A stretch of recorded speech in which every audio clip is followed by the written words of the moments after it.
Kali ini kita kedatangan salah satu penyanyi terbaik yang dimiliki oleh Indonesia. Lewat lagu-lagunya seperti Masih,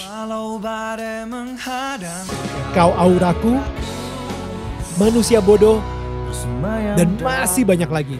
Dia menjadi idola baru Indonesia bersama Ada Band di tahun 2002.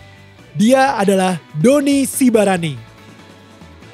Namun setelah mencapai ketenaran bersama Ada Band di tahun 2017, secara mengejutkan Dony mengumumkan bahwa dirinya keluar dari Ada Band dan memilih untuk bersolo karir. Ini pertama kalinya cerita eksklusif Dony Sibarani secara lengkap.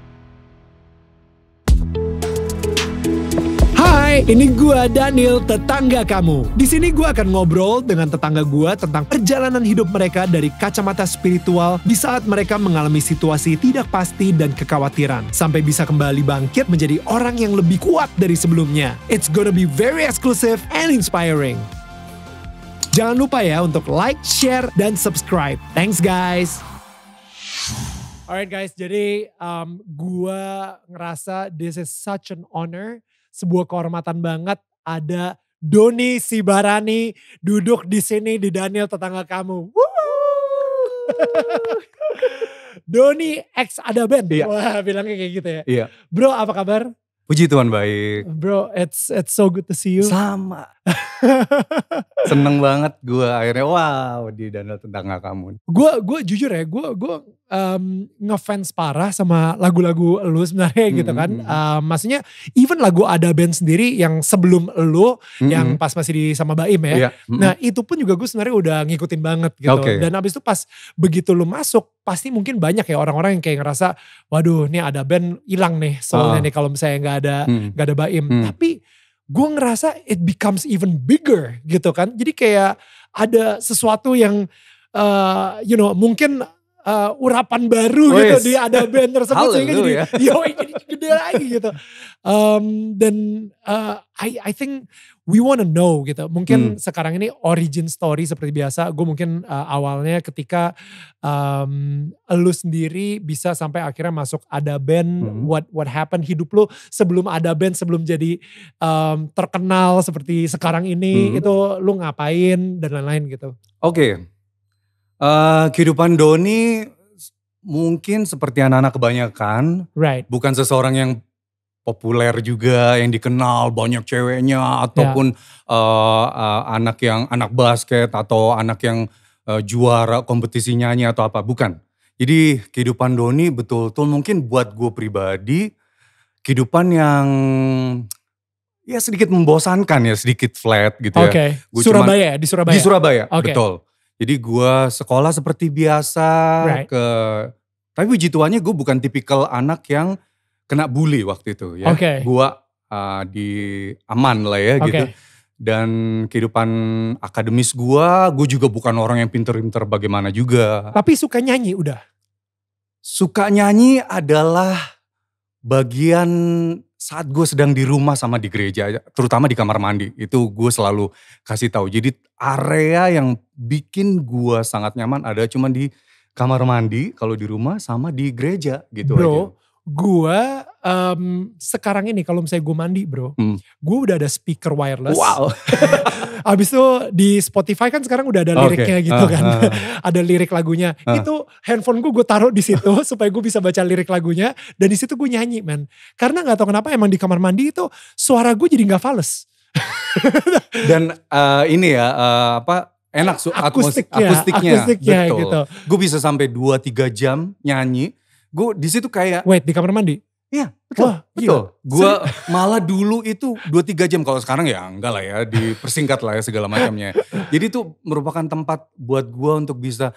Karena gue dulu itu juga gak yakin kalau Dony ini sebenarnya bisa nyanyi. Karena gue tuh suara itu yang sangat aneh menurut gue ya. Suara yang bass gitu ya. Kalau di keluarga gue itu ngomong kayak lebah, tau gak sih yang lu ngomong apa sih gitu. Di Ada Band aja banyak fans gue itu yang sebutnya Bang Dony ini ngomong apa sih. Tapi itu jadi kuncian ya. Akhirnya Dony ini ngomong apa, akhirnya beli CD, beli kaset. Cuman karena pingin tahu aja gitu Dony ngomong apa gitu kan. Oke, dari situ akhirnya gue juga bukan yang tipikal anak-anak yang ikut lomba-lomba nyanyi. Even itu di RT gue di kampung gue aja gue gak pernah. Jadi gue betul-betul orang yang pemalu, orang yang biasa aja gitu kan. Gue ngerasa ya udah gue suka senandung, gue suka nyanyi, tapi gak gue manfaatin untuk ikut apa-apa gitu. Bokap nyokap Batak kan? Batak. Nggak menyuruh, maksudnya kayak memotivasi lu untuk udah coba nyanyi deh, cobain sekali deh, cobain ikutan. Waktu itu mungkin di tahun-tahun itu sebuah jadi penyanyi anak band musisi itu bukan kayak sekarang kan ya. Jadi betul-betul yang gua aja waktu itu kuliah gitu di UNER di Surabaya, selesaiin dulu pendidikan, sarjana hukum Batak ya soalnya ya. Selesaiin. Kalau kamu mau nyanyi-nyanyi nanti dulu itu ya. Tapi puji Tuhan, gue cuma mau kasih tahu bahwa Tuhan Yesus itu baik banget buat hidup gue. Gue yang tidak pernah mengikuti apa-apa, jadi gue kehidupan cuma di sekolah, paling gue karena ya ketahuan Kristen, jadi memang akan sering dimasukkan di sekolah waktu di SMP, gue ada yang kelasnya yang Kristen itu terus di negeri itu. Jadi memang udah akhirnya kita diikutkan paduan suara, gue rajin di persekutuan doa, gue di situ aja kegiatan gue sebetulnya, secara normal. Kemudian hidup gue berubah setelah gue mulai kuliah. Saat gue di kuliah, gue tiba-tiba iseng-iseng waktu itu, tadinya untuk ospeknya gue bikin band waktu itu. Oh biasa ospek kan awal-awal, grup lu mau bikin apa nih gitu, persembahan apa. Jadi akhirnya kita bikin dadakan band. Dari situ akhirnya gue ngeband, kemudian banyak yang tertarik sama gue justru puji Tuhan. Gitu. Gabung yuk sama band gue gitu. Akhirnya gue reguler di kafe di Surabaya dan itu cuman butuh kurang lebih 2 tahun. Wow. Kemudian nama bandnya apa? Pasta waktu itu namanya. Pasta Band. Jadi waktu itu gue main di tempat-tempat terkenal di Surabaya dan sekitarnya. Udah dari situ gue kenalan sama dulu itu ada penyanyi, gue memang utang budi sama seseorang yang namanya Dudi. Dudi ini adalah penyanyi Yofi Nuno yang sekarang solo karir juga. Tahu gak? Dudi Oris. Jadi kan mereka 2 tuh selalu kan. Yang dari pertama gak pernah diganti. Gue dulu ngeband sama dia. Pasta itu di Surabaya. Waktu dia. Wah Pasta ini mengeluarkan orang-orang luar biasa. Jadi waktu dia ikut audisi sama Mas Yofi, waktu itu dia sudah ngajak gue. Cuman gue kan waktu itu masih setahunan gitu dan masih kuliah juga gitu kan. Gue bilang gak usah deh lu aja dulu. Ternyata dia kepilih waktu itu kan. Kepilih kemudian dari Dudi itu, Dudi kenal sama anak-anak ada band. Dan tadinya Dudi ini memang pingin masuk, anak-anak ada band suka banget sama Dudi. Cuman karena Dudi masih gabung di Yofi, dia gak enak, dia bilang, gue ada nih temen nih di Surabaya gitu. Dia bilang, mau gak audisi? Udah dari situ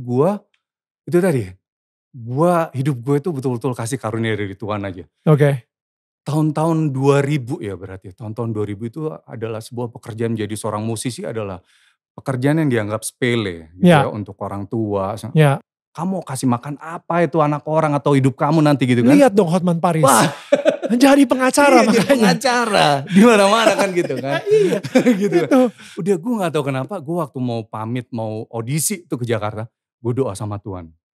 Dan gue gak tahu kenapa gue waktu itu lancar aja ngomong sama nyokap waktu itu. Bokap udah meninggal waktu itu. Gue bilang gue akan nomor satukan pendidikan. Cuman ini ada sebuah kesempatan emas, gue dulu pernah tawarin, gue tolak, sekarang kedua, wah puji Tuhan gimana kerennya Tuhan tuh kasih kesempatan kedua. Gue pengen audisi aja, ya kalaupun nanti kepilih ya udah nanti mungkin gue ya Jakarta Surabaya ya mungkin agak-agak molor lama. Tapi gue udah kasih gambaran di depan gitu sama nyokap. Dan gue gak tahu kenapa waktu itu nyokap bilang, oke, buktikan aja, pertanggungjawabkan perkataan kamu. Udah, gue udah berangkat ke Jakarta. Kemudian gue audisi, ada 10 orang yang di audisi, gue orang yang ke-10. Jadi ada band tuh sistemnya audisinya keren banget dan itu gak bisa gue lupain. Jadi mereka betul-betul, gue udah siapin nih contoh demo vokal gue lagi nyanyi yang paling keren-kerennya. Itu gak kepake. Jadi begitu tahu gitu, oke Doni ini kita mau album baru, ini materinya semua album baru, lu mana yang suka langsung take. Sebetulnya gampang ya kalau kita bilang udah kenal lagunya. Betul. Kadang kan mungkin bisa lebih bagus daripada penyanyi aslinya, ya kan? Gitu kan? Wow, gue kaget di situ, gue gak ada persiapan. Wow. Sekali lagi gue berdoa sama Tuhan, biar kehendak Tuhan yang jadi gitu ya. Gue akhirnya, gue pilih ada 2 lagu, waktu itu gue udah dengerin tuh 9 penyanyi yang sebelum yang udah ngisi tuh. Gila keren banget nih, asli. Gue pokoknya aduh tapi udah ke Jakarta ya. Ya udahlah, let's do it gitu kan. Gue nyanyi gitu kan. Gue sempet yang dibilang, suara lu gini ya, kok lu banyak vibranya sih kayak kambing sih gitu. Gue sempet drop gue gitu. Tapi kambing, it's okay gitu gue bilang. Wow. Akhirnya lu ngomong apa? Heboh. Seharusnya gue bilang gitu ya. Gue bilang, wah itu gue drop banget. Tapi ya udahlah, gue akhirnya udah take, gue pulang waktu itu sama abang gue gitu kan, gue ke Jakarta. Gue gak kepilih gitu kan. Udah, anak-anak ada band, oke thank you ya Don ya, nanti kita akan hubungin lo gitu. Oke gue balik lagi ke Surabaya. Dan kurang lebih 3 bulan kemudian mereka telepon. 3 bulan, oh. 3 bulan kemudian mereka telepon, mereka nanya, Don lu kan masih kuliah tuh. Nah kita boleh gak sih kita workshop, ngobrol-ngobrol, kita pengen tahu lu lebih dalam lagi. Tapi ini bukan fix lu ini ya, pasti jadi penyanyinya ya gitu. Mereka bilang, oke gak apa-apa. Udah akhirnya gue ambil cuti, waktu itu gue ke Jakarta. Dan mereka waktu itu workshop berikutnya adalah apa? Mereka tes gue di Pekan Raya Jakarta, hari Sabtu. Gue masih inget banget. Jadi waktu itu selain ada band, ada Tofu dan Bumerang. Oh my goodness. Lu perasaan lu bagaimana? Di Pekan Raya Jakarta. Konteksnya aja ya. Kalau misalnya nyanyi di PRJ, gue nge-MC di PRJ gak berani. Karena Sabtu lah gitu. Hari Sabtu. Karena apa? Slanker, OI, Iwan Fals gitu Dimana-mana ya itu bener-bener yang suka bikin down ya, mental lo ya. Apa ya, kayak kita tuh kalau misalnya gue itu kayaknya harus sebagai MC tuh harus ngepang banget. Oh iya. You know, yang bener-bener gahar gitu ya. Itu kayak mereka baru mau dengerin gitu untuk ngontrol crowdnya. Betul. Tapi kalau misalnya kita yang manis-manis, halo. Dilempar. Itu kayak ditembok. Iya, ditembok pakai sendal jepit gitu. Karena pernah ngelewatin yang mirip-mirip seperti itu gitu. Misalnya di parkir Timur Senayan gitu. Nah jadi untuk konteksnya aja biar kalian tahu juga gitu. Bahwa di PRJ lagi ada acara seperti itu rame banget. Men deg-degan banget sih. Parah. Untuk apalagi lu pertama kali gak dikenal. Dan ada band itu masih dengan Baim. Yang ya kan? gitu kan. Right? Dan habis itu tiba-tiba lu anak baru gitu. Anak baru, cupu, belum ada tato ya. Belum ada, waktu itu gue juga udah ada anting belum ya. Gue pokoknya waktu itu masih bersih gitu ya. Iya. Dan hari itu Sabtu itu betul-betul. Jadi gue tadinya hari Rabu tuh gue udah diajak manajer. Kasih gambaran. Tahun 2002 gue masih ingat tuh. Dia lihat hari Rabu waktu itu tidak serame malam Minggu waktu itu. Wow. Dan waktu itu sama Bumerang lagi ya. Jadi ada band di situ, band kedua. Gemeteran. Sekali lagi penyertaan Tuhan luar biasa. Dan puji Tuhan malam itu gue sama sekali gak ada timpukan. Lu percaya gak bro? Kok bisa? Gue gak tahu. Bro, gue bukannya apa? Iya, that's amazing. Itu langka banget men. Langka banget. Gak ada timpukan itu langka banget. Gara-gara itu mungkin anak-anak ada band tuh milik gue ya. Jadi gue tuh saking groginya ya. Gue tuh dulu ada kebiasaan gitu. Kalau lu grogi Don, lu injek aja jempol kaki itu sampai lu tenang gitu ya. Gue waktu itu udah injek banget kaki gue waktu itu. Kok gue gak tenang-tenang ya gitu. Itu dari bawah panggung aja geterannya tuh udah. Oh gondrong masa Bumerang waktu itu ya. Iya. Dan waktu itu gue ngalir aja tuh nyanyi. Jadi waktu gue lagi nyanyi mereka gak ada yang bagaimana-bagaimana. Tapi saat gue lagi ngomong mereka tuh yang baim. Jiper gak lu jadi gue kan. Iya. Cuman gue udah matinya, Tuhan jangan sampai ada yang lempar rokok, botol atau apapun Tuhan Yesus. Tolong protek aku gitu kan. Gue doanya gitu aja kenceng. Wow. Saking gue fokus ke situ, gue tuh lupa lirik. Oke. Itu momen yang luar biasa. Dan lu tahu apa yang gue lakukan? Gue duduk di pinggir panggung. Waktu itu ini lagu. Jadi waktu itu Mas Krisna yang main keyboard. Ya. Jadi dia tuh yang main instrumental ya gitu. Ya. Jadi gue ngajak, ayo mari semuanya. Wah gue so yakin banget. So asik banget. Kalian yang nyanyi. Gue juga ngintip aja nih gini. Gue ajak, gue tanya liriknya apaan Tuhan. Ini kenapa gitu kan. Jadi di situ tapi smooth. anak-anak ada band ngeliat itu bukan sebuah cacat gitu. Malah mereka melihat Interaksi. nilai poin buat gua gitu kan. Wow, keren juga nih anak ya, bisa handle semua. Gue duduk di pinggir panggung. Padahal gue kalau ada yang lempar aja ya, gue bakalan lari tuh nangis mungkin. Kain gitu mungkin ya. Tapi puji Tuhan malam itu lancar semua ya, walaupun mereka minta Baim, gue sekarang gue nih so iya banget ya, anak Surabaya gitu ngomong gue waktu itu. Gue nih penyanyinya, pakai kutung, gue masih inget tuh. Aduh manis banget bro waktu itu.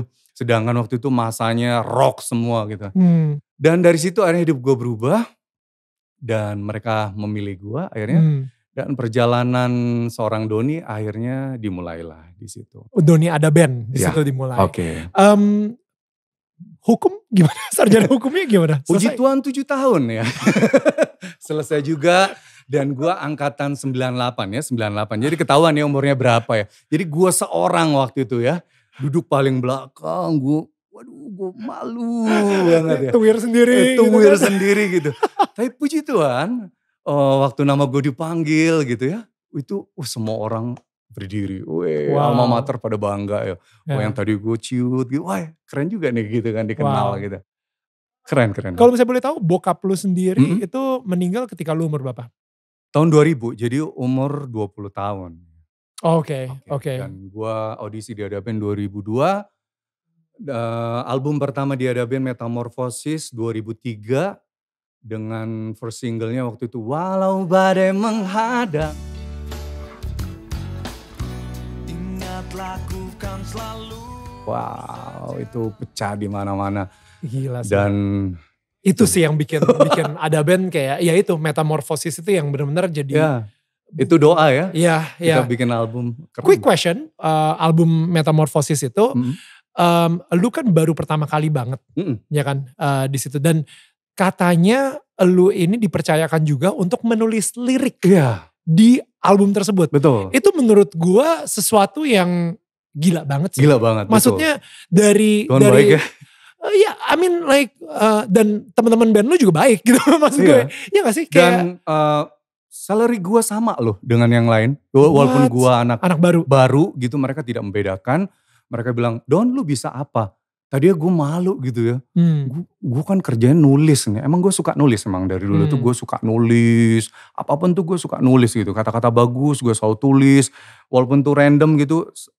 Gue tahu bahwa nanti tuh bisa jadi sebuah kalimat yang keren itu nanti. Gue suka gitu. Jadi waktu mereka tawarin kayak gitu, gue kayak langsung tiba-tiba, bisa sih mas, mau ada kesempatan. Oh gak apa-apa lu bikin. Wow. Jadi lagu, itu judulnya masih Sahabatku Kasihku ya. Itu adalah lagu terakhir di album itu, di album Metamorphosis. Oke. Dan gue waktu itu dikasih kepercayaan gitu kan. Dan apa yang gue tahu, yang gue bikin, jadi gue tuh mungkin karena sekolah gue lebih sering ke persekutuan doa gitu ya. Jadi gue sangat-sangat diberkati dengan puji-pujian, kata-katanya bagus banget. Right. Makanya gue ambil, itu lagu rohani selalu ketemu badai kan. Iya gak sih? Lu sadar gak sih? Ya kan? Dari situ badai menghadang gitu kan. Itu kita temukan kalau lagi di pujian-pujian gitu kan. Nah itu waktu itu gue pakai, dan gue gak tahu kenapa waktu gue dikasih kesempatan sama anak-anak Ada Band, gue waktu itu udah langsung pingin, gue harus jadi berkat, berdampak. Jadi gue pikir waktu itu gue pingin bikin kata-kata, apa kata-kata yang berdampak, kata-kata yang positif, kata-kata yang indah, yang membangun. Ya gue ambil dari mana lagi, dari Alkitab, dari puji-pujian dari situ. Dan gue punya tujuan dari situ, yang gue akhirnya kalau ada kesempatan lagi, gue bikin lagi kayak Kau Auraku, wow itu kata-katanya. Itu inspirasinya juga dari Injil juga gitu? Oh iya betul. Kau Auraku? Iya betul. Gue senang banget tuh sama Mazmur. Wow, gue dapat kata-kata yang indah dari situ. Jadi gue sampai Mas Krisnaya gue masih ingat tuh. Dia bilang di antara anak-anak Ada Band tuh yang paling sering bikin lirik gitu, gue sama Mas Krisna yang main keyboard.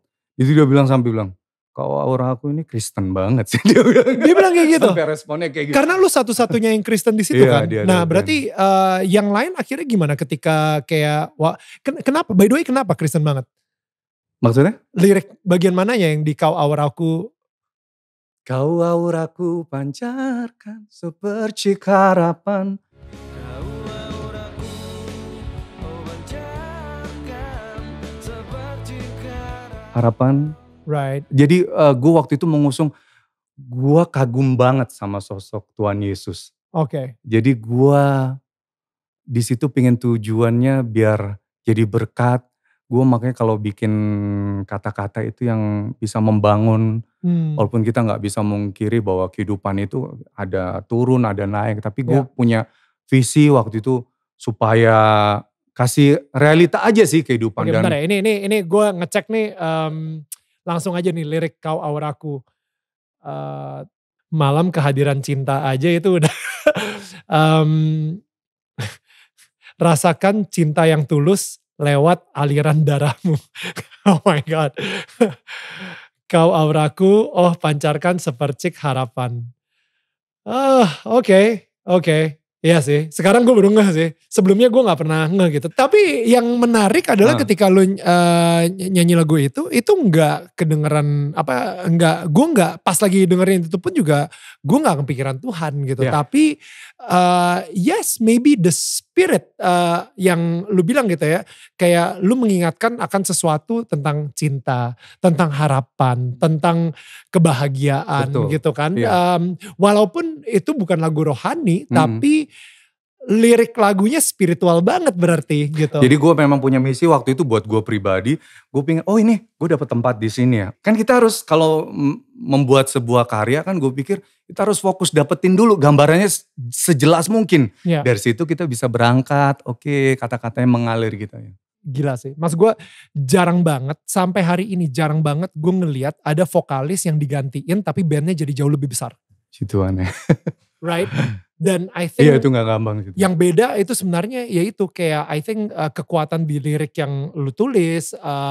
Karena ketika lu nulis liriknya, lu sendiri lagi merasakan kasih atau cinta tersebut. Dan itu yang dirasakan oleh orang banyak. Betul. You know, mungkin lu menyembahnya Tuhan Yesus, mungkin orang banyak menyembahnya yang lain gitu ya. Tapi cinta yang mereka rasakan tuh sama. Sama. Jadi memang tujuannya universal kan. Exactly. Puji Tuhannya gue ketemu sama fans yang betul-betul datang gitu ya.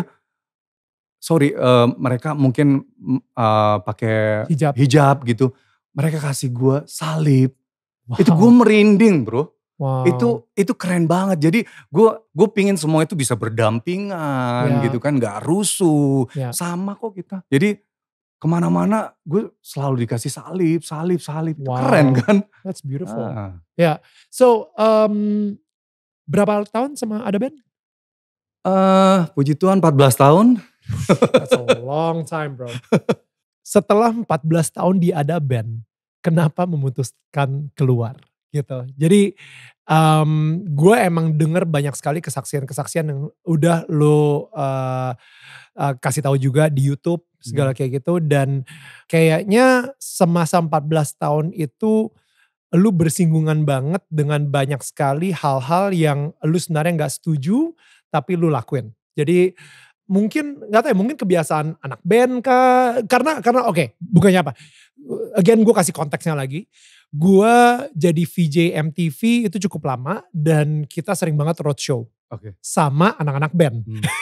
Jadi gue tahu banget lifestyle dan kehidupan mereka seperti apa. Bukan cuman personil bandnya, tapi juga kru-krunya juga gitu. Karena ya solid banget lah mereka. Solid banget.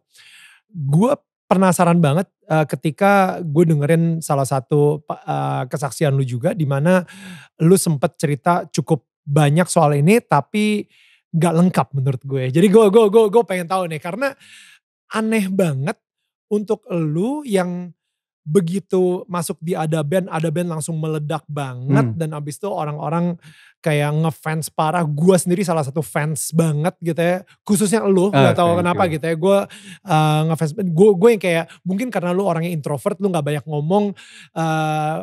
Ternyata gue baru tahu kalau gitu ya. Enggak ya. Ternyata gue baru tahu karena lu introvert dan lu gak bisa ngomong sebenarnya. Jadi akhirnya ketika gue ngeliat, gila nih orang keren banget sih, cool banget ya. Sama gue juga kagum sama lu. Dari VJ, wah keren. Gue ngomong mulu kerjanya. Gue pengen, gila kapan gue bisa se-cool Doni. Kayak diem lirik mata aja kayak, oh. Padahal itu untuk menutupin menutupi introvertnya itu ya sebetulnya. Nah, jadi wah lu kayak berada di top of your career, ya kan? Tapi ternyata lu memutuskan untuk cabut dari Ada Band. What happened? Banyak sebetulnya yang sampai sekarang aja juga masih banyak di luar sana yang gak ngeh kalau gue sudah keluar sebetulnya di Ada Band. Jadi gue sudah keluar di tahun 2017. Ada Band masih ada sekarang? Masih ada. Udah ketemu. Masih ada. Masih ada. Udah ketemu penyanyi pengganti juga. Oke. Nah, tahun 2017 lu cabut dari Ada Band. And then? Dan itu sebuah keputusan terbesar, terberat buat gua, memang gak mudah ya. Vokalis Ada Band tuh jadi salah satu identitas di dalam hidup lu soalnya. Betul. Right? Ya. Dan gue banyak dikenal dari situ juga. Dan memang betul-betul memang itu gak mudah. Jadi saat itu juga wow itu pertentangannya di dalam diri gue sendiri waktu itu juga gak main-main ya. Karena 14 tahun gue nyaman di situ, gue dapat banyak hal di situ. Tapi ternyata semuanya itu gak membuat damai sejahtera intinya. Jadi padahal sebetulnya di situ visi gue udah jelas ya. Masuk di sini gue pengen jadi terang ya, pengen berdampak di situ. Tapi ternyata ada sebuah sisi yang kosong yang gue rasain waktu itu. Gak tahu kenapa. Ternyata ada yang salah dalam pergaulan gue. Makanya ada tertulis pergaulan buruk merusak kebiasaan yang baik. Itu betul memang ya. Jadi singkat cerita gue mengikuti sebuah pergaulan yang sebetulnya apa kita sebut ya. Agak misteri-misteri gitu ya? Iya dengan kuasa kegelapan gitu ya. Soalnya gue sempat dengar salah satu kesaksian lu sampai ke kuburan segala gitu. Iya betul. Iya kan.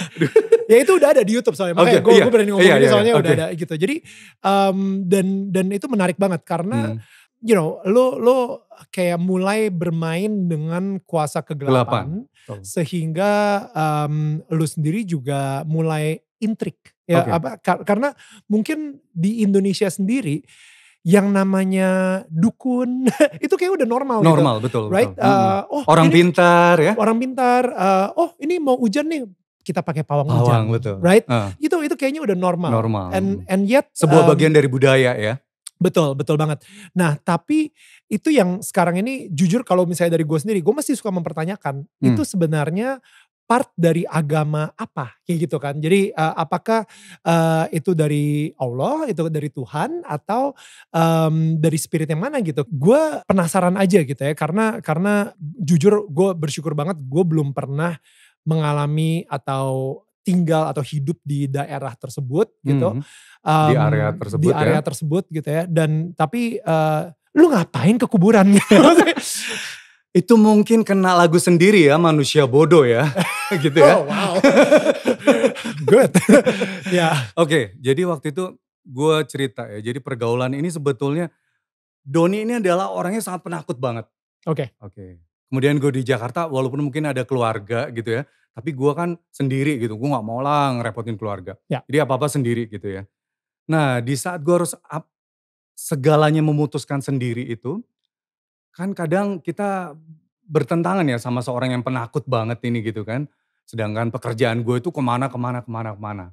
Nah waktu berjalan kemana itu ternyata gue nyantol lah sama sebuah pergaulan yang akhirnya gue kenal dengan kuasa kegelapan. Yang jelas kalau gue mau jawab pertanyaan lo, ini bukan kuasa dari Tuhan gitu ya. Kalau kuasa dari Tuhan adalah memberikan sukacita, ketenangan, damai sejahtera. Tapi kalau sebaliknya, kalau gua waktu itu adalah manifestasi gua akhirnya. Bentar, yang lu rasakan, sorry ya sebelum kita ngomong ke manifestasi, tapi maksud gua lu sendiri kenapa bisa bermain-main di kuasa kegelapan ini gitu. I mean gue tahu banget yes gue percaya di dunia ini ada yang namanya fisik, ada yang namanya spiritual. Dan spiritual ini yang kita gak bisa lihat. Dan ini yang kadang-kadang bahaya banget. Bahaya gitu. banget, betul. Dan di spiritual sendiri itu terjadi peperangan antara putih dan hitam misalnya seperti itu. Nah jadi lu sendiri ngapain nekat, lu keintrik gara-gara apa? Supaya ada orang yang mungkin pengen bermain karena pengen cepet kaya, you know. Ada orang yang pengen kesembuhan, ada orang yang pengen jadi sakti atau karena harga diri dia pengen buktiin ke teman-temannya bahwa dia ini yang paling kebal, dia itu yang paling sakti dan dia nggak bisa disakitin lagi karena dia pengen ngebalas dendam sama orang-orang yang pernah nyakitin dia. I don't know, like what is, like kenapa lu pengen ke intrik padahal lu aman-aman aja hidup lu? Gua nggak aneh-aneh sih sebetulnya. Gue waktu itu cuman pingin tahu aja. Jadi gue pingin, wow, gue dikenalin gini, oke nanti lu bisa kenal diri lu sendiri. Kemudian lu bisa ngobatin orang, berangkat dari situ gue. Wow. Gue cuman pingin itu aja sih, pingin berguna, wah bisa merasakan sakit orang. Kemudian gak apa-apa deh lu berkorban, gue berangkat dari situ aja. Itu sesuatu yang menurut gue bodoh ya, konyol, dan makanya buat anak-anak muda di sini siapapun yang nonton, lu jangan hidup adalah sebuah pilihan. Kalau pilihan lu menjadi manusia bodoh dan lu sepakat sama kuasa kegelapan, lu akhirnya berapa tahun hidup lu luar biasa. Yang tadi gue pikir hidup gue ini gak apa-apa deh, gue ngerasain ini semua, gue main-main ke tempat keramat, ke kuburan, kemana. Gue pingin uji nyali, jangan pernah sepakat sama hal-hal kayak gitu. Itu bukan uji nyali, itu merupakan sebuah kebodohan gitu kan. Oke. Dan di diri gue akhirnya menjadi sesuatu yang berubah ya, yang lain gitu ya. Yang tiba-tiba gue semakin gue dalam, yang gue rasakan adalah semakin gue ini kayak, gue di tengah keramaian tuh gue menjadi pribadi yang betul-betul kosong, gue serap semua segala hal yang gak penting menurut gue. Jadi gue tuh betul-betul dulu tuh kehidupan gue sangat-sangat aneh sekali bro. Jadi gue di tengah-tengah orang gue bisa gak berkedip dalam berapa menit, itu gue sangat pernah merasakan hal tersebut. Gue merasakan kayak sebuah kepuasan gitu ya, gue bisa gak kedip tuh, kosong gitu. Makanya kadang banyak di pergaulan itu bilang, "Don lu jangan kosong dong, nanti lu gampang kemasukan," gitu. Jadi itu memang bener gitu, jadi akhirnya gue manifestasi tadi.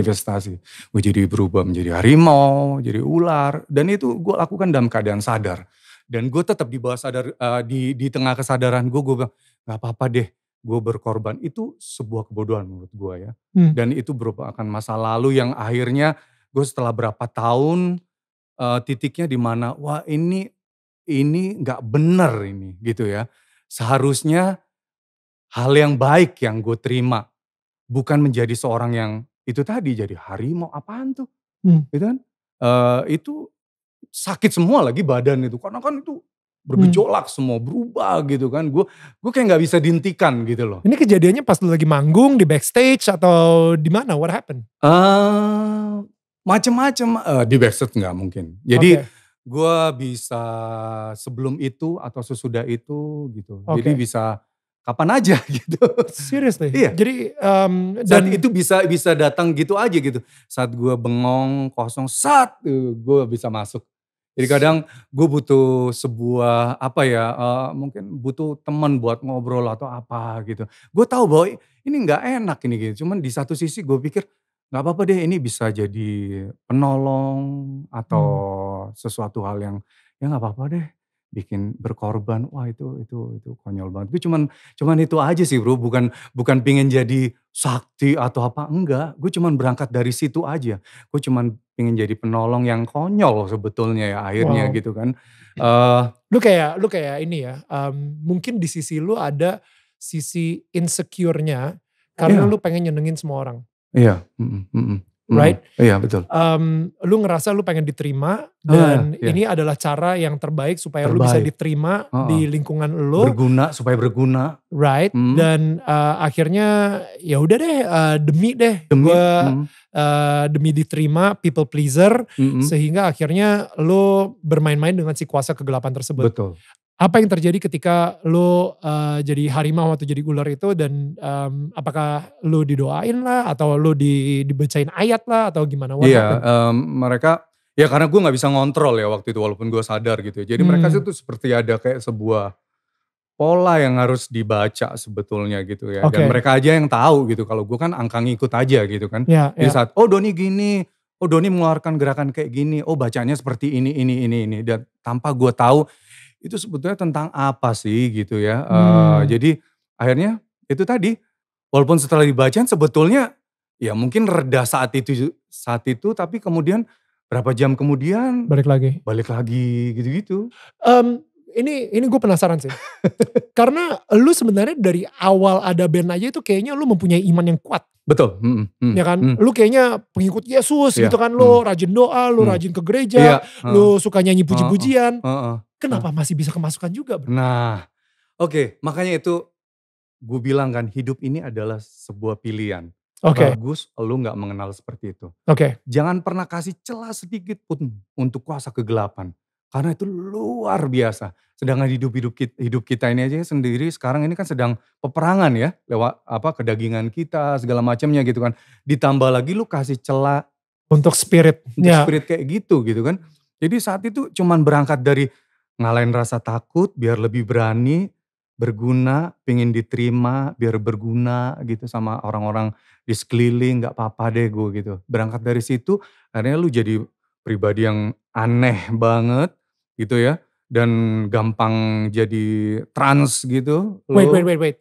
Sebelum ke trans gitu, lu jadi sebelumnya lu memutuskan dong berarti?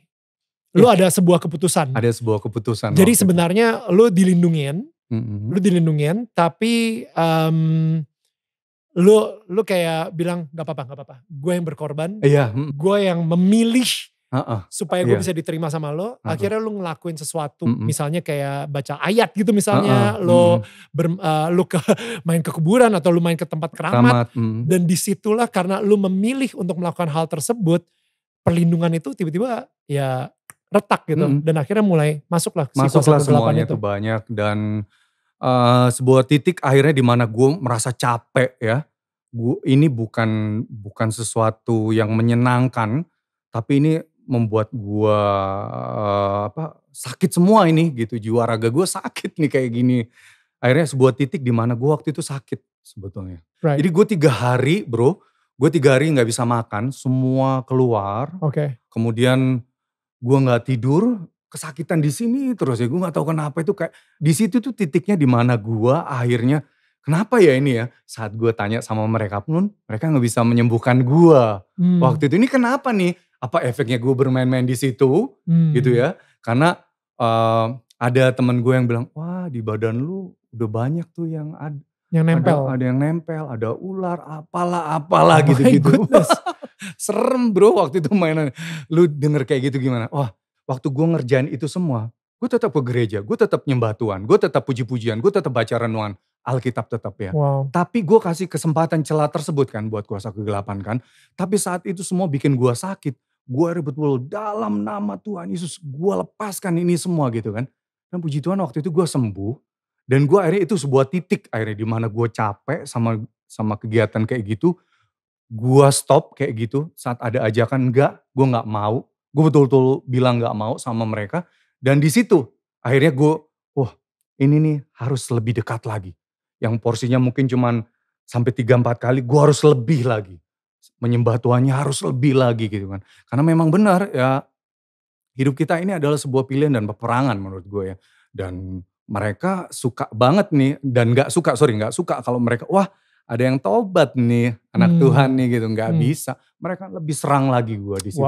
Dan itu pertentangannya luar biasa. Gue tiba-tiba udah gue bilang dalam nama Tuhan Yesus, gue masih kadang tuh tiba-tiba mau keluar tuh harimaunya. Gue tahu dalam nama Tuhan, itu gue sendirian. Sering banget peperangan seperti itu. Dan puji Tuhan berapa tahun gue gak pernah manifest lagi gitu kan. Dan gue gak pernah aneh-aneh lagi kalau gue udah kosong lagi gitu ke arah situ. Dalam nama Tuhan Yesus gue alihkan ke hal-hal yang lebih lagi bikin gue gak ke situ gitu lah. Dan saat momen tersebut akhirnya gue pikir kenapa ya gue kayak gini ya. Kenapa gue memilih kayak kehidupan kayak gini. Ternyata bahwa ada satu kehidupan gue yang kosong. Yang tidak gue isi sama Tuhan Yesus 100%. Iya dong, kalau 100% lu gak akan terima itu yang kuasa kegelapannya. Saat gue kasih celah tersebut, akhirnya hidup gue kosong kan. Gue bilang, Tuhan kenapa ini ya? Kenapa ini bisa terjadi? Gitu, Tuhan gue mau lebih dekat lagi sama lu. Sampai gue akhirnya waktu itu bikin 2013, gue masih inget banget. Saat gue capek sama semua itu gitu, gue pengen intim sama Tuhan Yesus. Gue sampai waktu itu bikin judul lagu ada band, Intim Berdua. Gitu. Di situ gue pengen intim. Jadi 2013 ada titik di mana gue capek dan gue pengen lebih intim, lebih dekat lagi sama Tuhan, menyembah Tuhan. Apa nih Tuhan? Gue nggak tahu apa yang harus gue lakuin gitu ya. Gue betul-betul serahkan diri gue gitu ya. Betul-betul berserah gitu. Gimana sih? Tuhan, gue nggak punya daya nih beri hikmat gitu ya. Dan puji Tuhan, gue yang tadinya mungkin orangnya tuh pengen cek cek cek cek cek gitu kan. Saat gue mulai berserah sama Tuhan, gue mulai menjadi pribadi yang lebih tenang, tidak gampang khawatir, kemudian lebih dekat lagi sama Tuhan. Pokoknya tiap kosong gue menyembah Tuhan, bodoh amat deh sama orang-orang nganggapnya lu rohani banget, gak apa-apa. Ini hidup gue, ini prioritas gue hidup cuman sekali, gue pengen ya kayak visi lu yang awal dong. Lu pengen jadi berdampak, jadi terang, jangan setengah-setengah gitu kan. Gitu kan. Gue balik lagi ke situ. Akhirnya dari situ berapa tahun kemudian gue akhirnya kenapa ya? Ternyata kegiatan gue sekuler itu gue ternyata lupa bahwa Tuhan tuh udah kasih kenikmatan yang luar biasa buat hidup lo ya. Lu hidup yang nyanyi baru singkat, diterima di ada band, lagunya diterima semua pecah, semua nggak semua tahu gitu kan. Itu kalau diruntut lagi ke belakang betapa kasih karunia Tuhan semua ya kan, gitu kan. Betapa Tuhan mengasihi lu Don gitu. Terus lu mau kasih apa? Ternyata gue baru sadar bahwa selama ini kegiatan gue cuman fokus sama sekuler gue. Gue pikir kan Bentar, untuk yang gak ngerti sekuler itu adalah bahasa gereja banget by the way. Itu dunia mainstream. Dunia mainstream. Jadi ada dunia mainstream, ada dunia gereja. Nah, jadi orang-orang gereja bilangnya kalau misalnya dunia mainstream itu adalah sekuler gitu kan. Jadi entertain ini sekuler gitu ya gue nyebutnya. Oke, jadi lu kayak terlalu fokus sama si dunia entertainment ini. Lu terlalu fokus sama dunia. Betul. Tapi lu udah gak fokus lagi sama Tuhan gitu misalnya. Jadi gue pikir visi gue, Tuhan gue kan lewat lirik-lirik gue udah menyembah lu gitu kan. Gue pikir itu cukup, ternyata gak cukup. Don, lu gak pernah kasih waktu lu buat pelayanan. Saat ada kesempatan itu gue lebih yang, aduh gimana ya, ini gue lagi nyanyi Tuhan ini gitu kan. Lagi gak bisa Tuhan gimana. Jadi gue banyak kompromi sama Tuhan tentang hal tersebut gitu. Padahal Tuhan sekali kasih ini pita suara lu hilang semua. Wow. Gak bisa nyanyi kan lu gitu kan. Itu terjadi sama gue juga. Betul kan. Lu pita suara sempat hilang juga? Enggak, puji Tuhan. Gue kira kita senasib. Enggak. Jadi dari situ gue kayak diingetin gitu. Apa yang sudah Tuhan, apa yang sudah lu berikan gitu. Jadi gue bilang, oh iya. Gue selama ini gue pikir gue sudah kasih hidup gue buat kemuliaan Tuhan gitu kan lewat lirik-lirik gue. Ternyata gak cukup dari situ. Tuhan juga pengen lo menyembah Tuhan di tempat yang oke, lo pakai mainstream ini buat menyembah Tuhan kan lewat lirik-lirik lo. Tapi kan Tuhan juga pengen lo juga jadi terang gitu ya di ya let's say kita ngomongnya pelayanan gitu kan. Jadi gue gak ada waktu buat itu bro. Jadi gue lebih gak enakan sama teman-teman gue gitu ya. Gue nolaknya halus gitu ya. Wah ada banyak kegiatan maaf Bapak Ibu gitu. Jadi gue belasan tahun gue gak fokus di situ gitu. Padahal kan sebetulnya Tuhan gak minta banyak ya kan. 1-2 jam lu melayani Tuhan di gereja, di pelayanan gampang kan. Sesimpel itu tapi gue banyak berdalinya gitu lah. Oke akhirnya dari situ titik dimana oke. Tuhan sudah selamatkan gue luar biasa nih dari semua ini. Apa yang mau lu kasih Don? Gitu. Gue tanya sama diri gue. Oke, pelayanan. Cuman itu berbenturan juga kan sama tradisi. Tradisi di mana gue harus bertanya juga nih sama teman-teman gue gitu kan. Sebagai seorang yang bertanggung jawab. Apalagi penyanyi kan gak bisa digantikan ya. Kalau mungkin player yang lain bisa digantikan. Susahnya itu kan. Dan gue ada di situasi yang suasana yang sudah berjalan belasan tahun seperti itu. Teman-teman ada band gak ada masalah kalau lu mau pelayanan. Sama sekali, bebas. Tapi kadang gue sendiri kayak suka, aduh kasihan nanti kalau gue terima pelayanan, gue jadi gak ngejob nih sama teman-teman gue sampai ke kru. Gue sok-sok dali ke situ bro. Iya dong, soalnya ketika vokalisnya gak bisa, berarti sampai krunya pun juga gak bisa. Gak bisa. Jadi gue suka, Tuhan tahulah isi hati gue, padahal gue rindu. Apa yang tiba-tiba menyadarkan lu gitu? Kayaknya Tuhan Yesus tuh kayak lagi memenangkan hati lu kembali. Basically, lu kan kayaknya udah mulai bermain-main dengan kuasa kegelapan ini dari awal karir lu di dunia entertainment. Ya Betul. kan? Dan akhirnya tiba-tiba, berarti udah cukup lama lah ya, cukup lama kira-kira. Mungkin lebih dari 5 tahun, mungkin lebih dari 10 tahun, gue gak tahu berapa lama.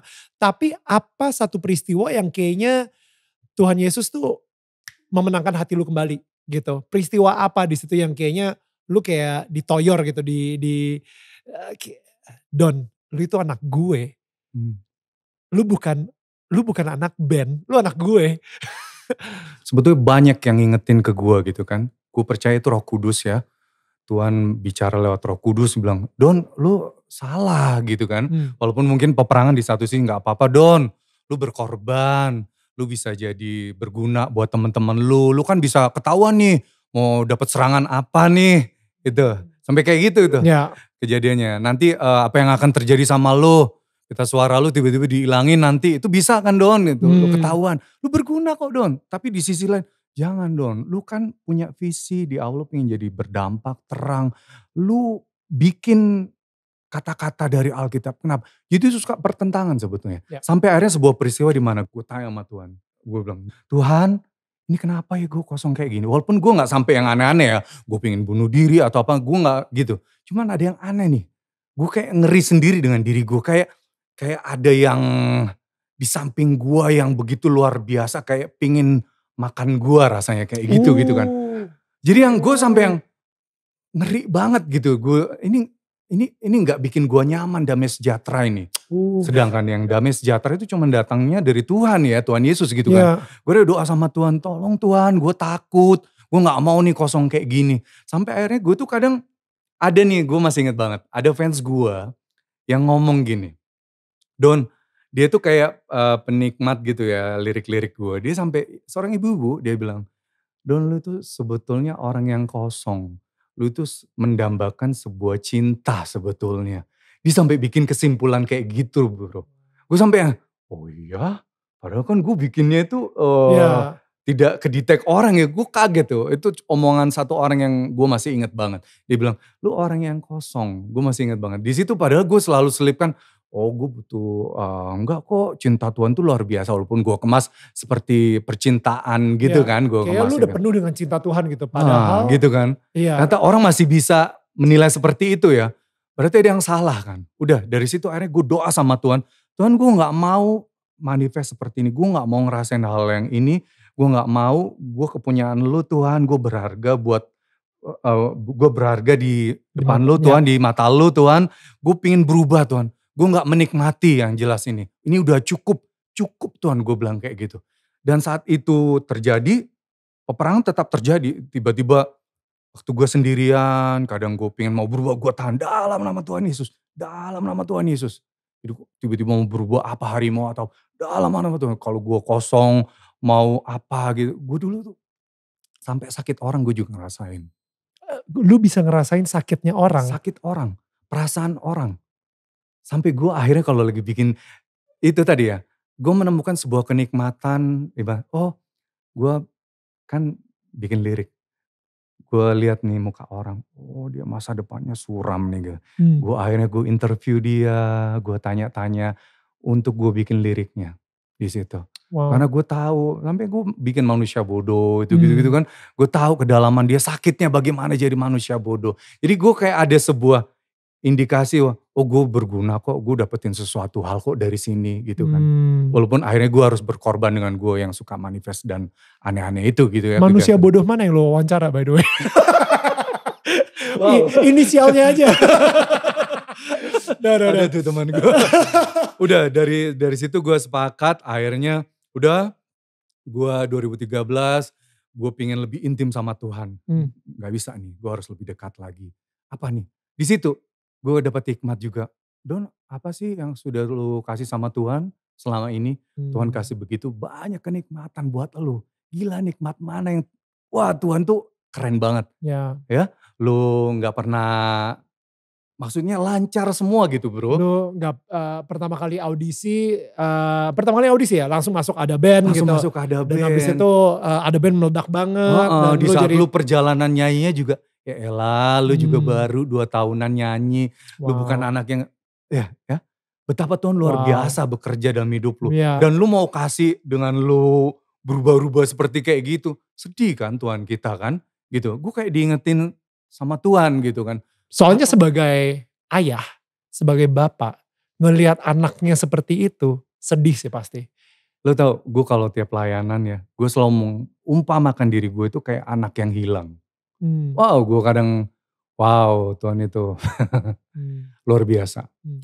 Begitu banyak kebaikan Tuhan gitu dan lu mau balas seperti itu gitu kan. Lu mau kompromi sama hal-hal kayak gitu itu sedih kan gitu kan. Mmm. Dan gue masih ingat banget perumpamaan anak hilang, mau lu sebejat apa, dosa lu mau kayak apapun, dia akan seperti Bapa yang akan ngerangkul siap sedia buat lu gitu kan.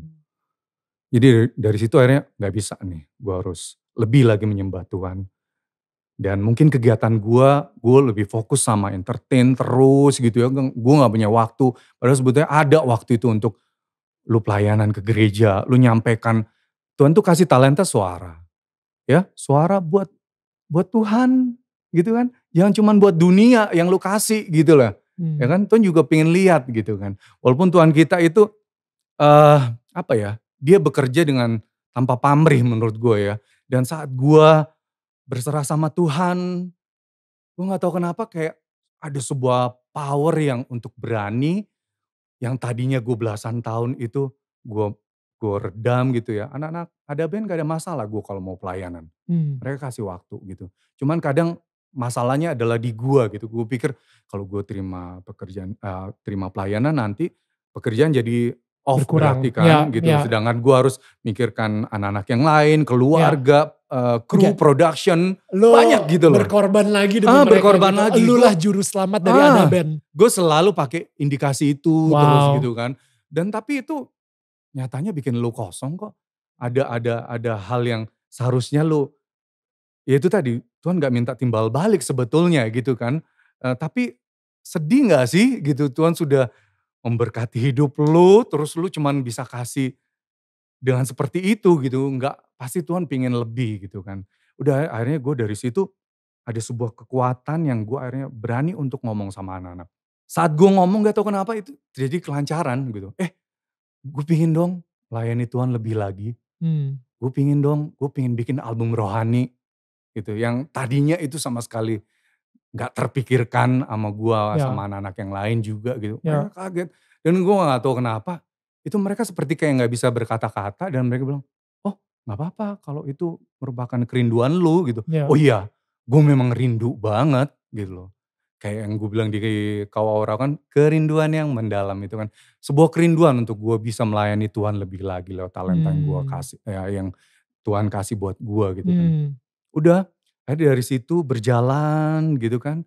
Gue dapetin kelancaran, gue bikin album rohani dan gue lebih banyak lagi pelayanan. Wah ini kesempatan gue melayani. Jadi gue asik banget. Dan gue gak tahu kenapa seperti yang gak bisa dihentikan aja sama anak-anak. Jadi yang tadinya gue lebih mentingin hati teman-teman gue gitu. Sekarang saat gue ada sebuah sukacita itu ya, melayani Tuhan gitu ya. Wow. Seperti anak yang rindu gitu ya. Itu kayak, ini ada pelayanan. Ya gue terima. Mereka kayak gak bisa berkata-kata. Wow. Itu gue dari situ gue melayani lebih lagi, puji Tuhan. Cuman ada peperangan lagi setelah itu. Repotnya adalah menjadi seorang penyanyi adalah posisi lu gak tergantikan. Ya. Ya, gue harus mikirin kan teman-teman gue. Gue ada tuh 1 bulan gitu ya, di bulan Desember, tiap hari gue pelayanan. Gila. Oke, ya. Gue mikir, oh iya teman-teman gue gimana ya gitu Iya. kan. Jadi egois ya kesannya. Egois gitu ya, Mmm. itu gak benar juga gitu Ya. kan. Ini juga jadi batu sandungan buat teman-teman lu Ini gitu gue kan. penasaran sih, ketika Desember lu tiap hari isinya pelayanan dan mulai meninggalkan temen-temen lo, dan yang tadi lu bilang ya, tadi hati lu sendiri juga, men kan itu sampai kru-krunya pun juga gak dapet job dong kalau vokalisnya gak bisa. Iya betul. What happened?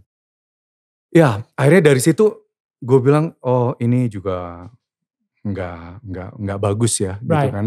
Jadi gue tanya sama Tuhan, Tuhan gue punya banyak sekali kerinduan untuk melayani Tuhan. Tapi gue juga pengen juga gak jadi batu sandungan buat teman-teman gue. Dan saat gue akhirnya jadi batu sandungan, tentunya gak ada sukacita itu ini kan, turun kan ya. Wah ini gue jadi gak enak nih sama teman-teman gue gitu kan. Gak enak tuh perasaan kayak gitu kan. Akhirnya gimana ya Tuhan ya gitu. Gue juga pingin sebetulnya, masih pingin bernyanyi, gimana gitu. Cuman gak bisa juga gitu.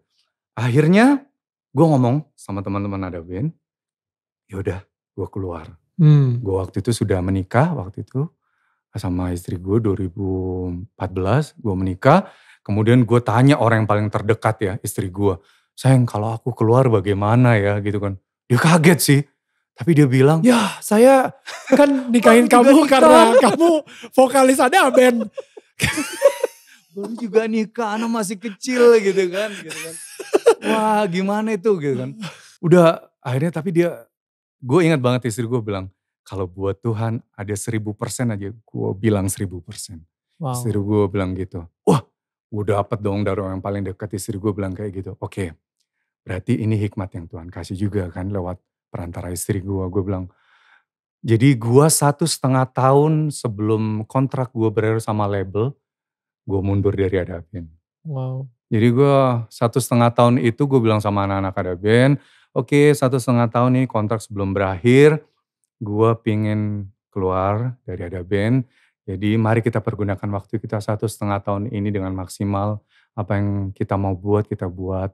Tapi ini merupakan sebuah keputusan yang berat sebetulnya. Kita jadi bisa baik-baik gitu. Jadi betul-betul anak-anak sangat memahami gue punya kerinduan ya.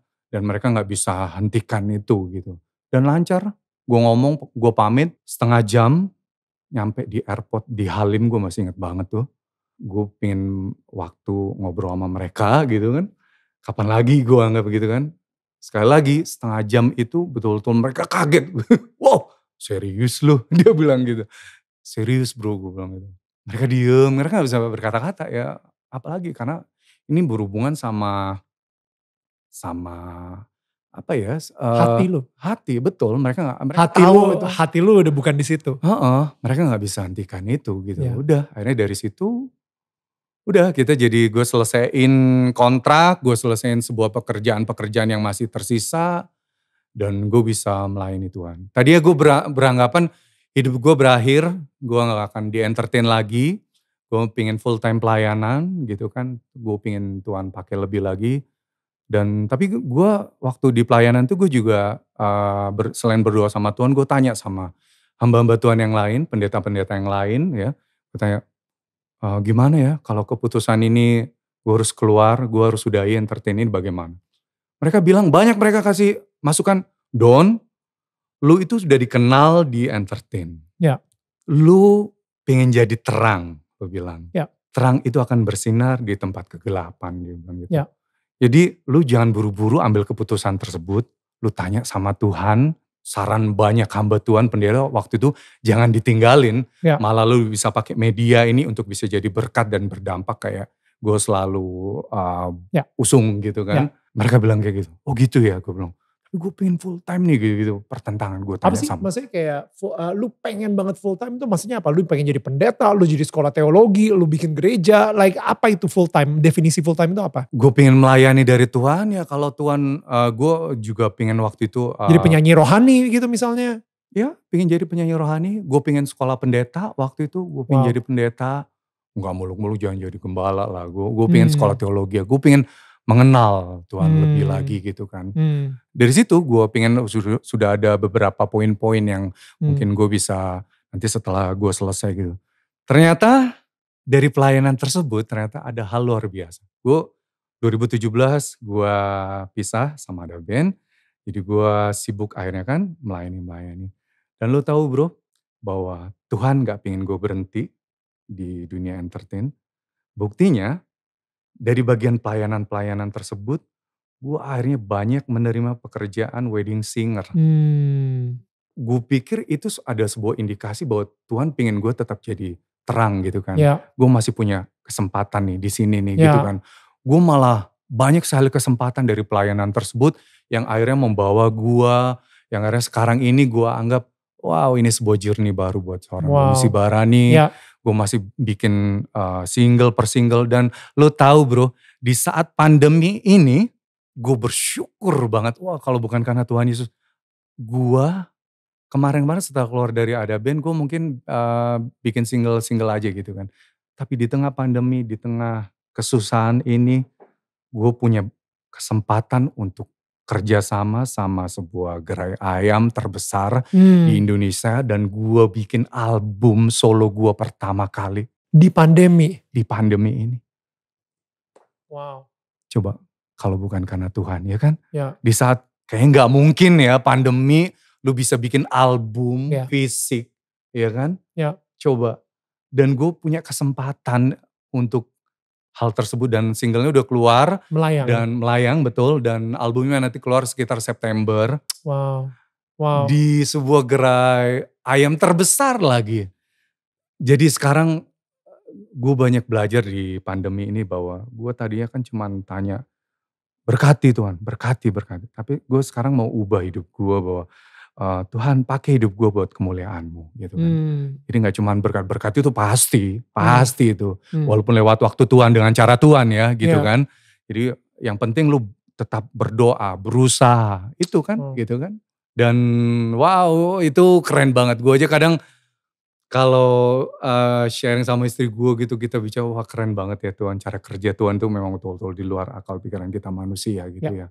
Dari tadi bro, lu ngomongin soal istri lu terus. Makanya sekarang ini langsung aja kita undang. Ini dia Sonia Watimena, istri dari Doni Sibarani. So akhirnya ada Sonia di sini. What's up? Welcome. Ini Sonia Sibarani juga atau do you take his last name? Oh atau? enggak. Tetap Rifano.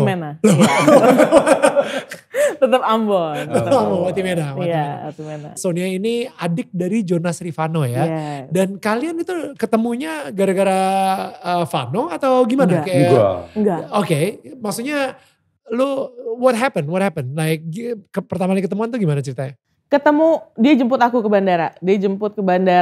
Terus abis setelah itu 3 bulan cuman telepon-teleponan aja ya. Doang, ya. Oke. Dia berani jemput aku ke bandara. Oh iya ini Ada band. Karena dia ini pramugari tapi di base-nya di Surabaya. Oke. Jadi kita gak pernah ketemu. Kita cuma 3 bulan tuh telepon-telepon gitu BBM-an kan. ya dulu ya. BBM-an. Jadi saat 2012 gue tiba-tiba aja itu ada teman gue bilang.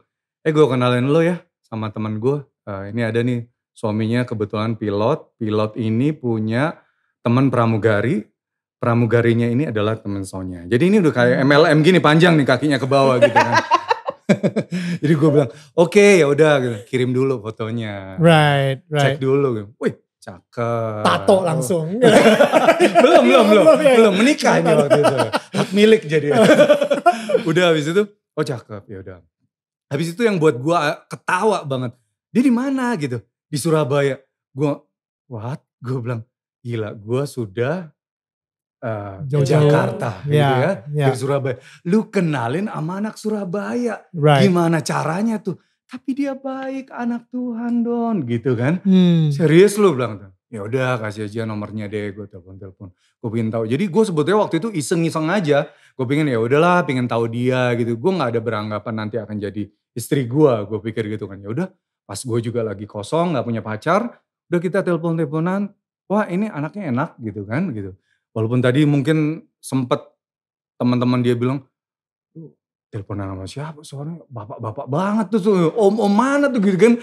Kita bedanya 9 tahun bro gitu kan. Udah dari situ kita 3 bulan asik sih, anaknya seru gitu kan. Kita punya, gue orangnya suka bercerita gitu kan, ngomong ngalor ngidul. Dia juga sama, dia bisa nimpali juga gitu. Yeah.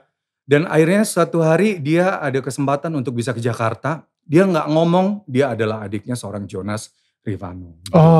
Gue juga gak tahu sama sekali gitu kan. Okay. Udah berangkat dari situ dia ke Jakarta, dia ada waktu, ada libur waktu itu. Gue ketemu sama dia, gue jemput di airport. Udah kemudian gue kenalin sama nyokap, sama fans. Dan gak tahu kenapa semuanya itu kayak lancar aja gitu. Ya. Padahal gue itu untuk urusan percintaan, manajemen Ada Band tuh gak boleh lu kelihatan sama siapapun ya. Jadi betul-betul karya. Gak boleh lu gosip-gosip gitu. Wow. Gak boleh. Itu betul-betul manajemen tuh yang ketat banget di situ, tegas. Jadi fans itu sendiri juga nggak pernah tahu Bang Doni siapa sih pacarnya gitu kan. Dan gue anggap sebuah gue bawa pertama kali waktu itu, gue kenalin ke anak-anak ada band, fans gue, mereka sangat betul-betul welcome sama dia, nyokap gue. Puji Tuhan. Jadi akhirnya gue pikir, wow, ya udah. Jadi kita pacaran cuma 1 tahun ya. 1 tahun ketemunya cuma 3 kali. 3 kali. Desember langsung dilamar. Cepet ya sayang. Cepet ya, buru-buru ya. Soalnya kan bedanya udah 9 tahun kan. Dia bukan itu juga. Gue beranggapan itu tadi. Banyak hal yang lancar semua oke gitu. Apalagi gitu kan. Jadi gue anggap ini sebagai semua orang suka. Dianya juga suka. Dan dia bisa jadi dirinya sendiri tuh sebuah wow itu keren menurut gue gitu. Doni aslinya romantis gak sih? Kayak kita kan kayak ngelihatnya itu pas di ada band tuh kayak romantis banget ya, banget. Doni tuh gak romantis ke kata-kata gitu enggak Kak, tapi ke perbuatan. Oke. Dia tuh langsung berbuat buka sesuatu. Baju gitu. dia berbuat sesuatu yang buat aku tuh wah sweet banget ya gitu. Pas ada lah perbuatan-perbuatan seperti itu yang menurut aku itu romantisnya Doni. Tapi enggak yang aku cinta kamu gitu, enggak. Iya. Enggak kayak gitu. Apa yang sekarang ini kalian berarti menikah udah berapa tahun? 7 tahun. Udah 7 tahun? 7 tahun. Jadi setelah 7 tahun obviously tadi kita dengar apa yang membuat lu jatuh cinta sama Sonia. Tapi sekarang ini setelah 7 tahun menikah, apa yang membuat lu tetap dan mungkin malah semakin jatuh cinta sama Sonia? Yang jelas kita betul-betul 1 tahun ya. 1 tahun dan mungkin ya via telepon kita jarang ketemu. Dan gue pikir itu betul-betul istilahnya berantemnya itu adalah di pernikahan. Tapi gue senang banget gitu. Jadi ya tahu sendiri ya kita punya budaya yang berbeda. Gue Batak, dia Ambon, Manado gitu ya. Sama-sama punya... Gue gak nyebutin yang lain gak punya sikap ya, tapi kita kan luar Jawa itu lebih ini ya, ekspresif ya segalanya gitu kan. Dan begitu kita dipertemukan di pernikahan, wah itu semua kelihatan kan gitu kan. Dan di situ gue ngomong gini, dia juga ngomong gini. Tapi puji Tuhannya kalau kita udah capek nih dengan argumen kita, udah, ayo kita gak nemukan titik temu, udah kita berdoa, kita sepakat, kita doa sama Tuhan. Langsung. Ya. Gitu. Udah capek nih keluarin semua energinya gitu kan. Udah capek, akhirnya kita datang sama Tuhan. Dan makin kesini kita, Sonya nguatin gue juga nguatin kita. Jadi kita punya pasangan yang setimpal, terlebih takut sama Tuhan ya. Itu pondasi banget. Dan di situ apalagi setelah gue solo, dia jadi manajer gue. Pelayanan kemana-mana kita berdua. Jadi itu jadi makin bikin gue mengenal Sonya juga mengenal seorang Doni. Oke, jadi kalian nikah dan tiba-tiba 2 tahun kemudian Doni bilang ke lo, gue mau cabut dari Ada Band. Dan tadi gue bercanda, aku menikahi kamu karena kamu vokalis Ada Band. Tapi lu lebih bijak daripada gue. Sehingga lu bilang, kalau misalnya itu memang 1000%, kalau Tuhan ada 1000% dan itu untuk Tuhan, ya udah kita ikutin gitu. Dan itu wisdom sih. Itu hikmat banget, itu wisdom yang keluar, ya kan? What made you say that gitu? Karena aku dari kecil memang penyertaan Tuhan itu di keluarga aku, mama papaku tuh bener-bener ngajarinnya itu apa-apa nomor 1 Tuhan ya Dek, apa-apa nomor 1 Tuhan. Kamu mau ngapain pun itu libatin Tuhan dalam perkara hidup kamu. Selalu kayak gitu ngomongnya. Waktu suami ngomong kayak gitu ya aku gak ada pilihan lain, apalagi buat nyenengin hati Tuhan kan. Saya langsung aja waktu itu ya? Tapi Doni ngomong, tapi konsekuensinya adalah setelah aku melayani Tuhan, pemasukan di rumah tangga itu akan jauh berkurang. Karena jujur aja kita kalau pelayanan kita gak pernah pasang tarif. Berbeda dengan kalau di sekuler kan. Terus aku bilang gini, tenang aja Tuhan pelihara, aku bilang kayak gitu. Gak apa-apa, aku tetap ada di samping kamu, ayo kita jalanin bareng-bareng. Nanti akan Tuhan kasih lebih lagi dari yang kamu kira, aku bilang kayak gitu. Terus akhirnya udah dia dapat dukungan itu, kita berdoa bareng. kita ngomong sama orang tua ya ke mama papa juga seneng. Wow Don gini-gini. Cuman satu, kalian berdua harus sama-sama kuat ya. Dua-duanya harus sama-sama kuat. Pesan mama papa itu aja. Udah kayak gitu. Lu gak ada rasa dimana Vano kakak lu sampai hari ini masih di entertainment, masih aktif, masih syuting sinetron. Dan at the same time dia juga menjadi terang gitu kan. Iya, betul. Jadi hati dia buat Tuhan tapi dia juga tetap berkarir di dunia entertainment. Doni gak bisa kayak gitu? Waktu itu dia ngomong ke Vano ya, bro gue mau melayani Tuhan.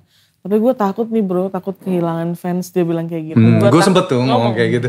Dan jawaban Vano menurut gue waktu itu juga mendukung kita banget ya. Vano bilang, gue pernah mengalami satu titik di mana satu Indonesia benci sama gue. Dan yang Tuhan lakukan adalah Tuhan bela. Dengan caranya Tuhan. Jadi kenapa lo mesti takut? Tuhan lo besar tau Don, gitu. Yang betul soalnya. Akhirnya serius, iya gue dukung Don. Gitu. Jadi benar-benar lingkungan sekitar tuh, keluarga itu ngedukung dia. Karena itu kan untuk hal yang lebih baik ya.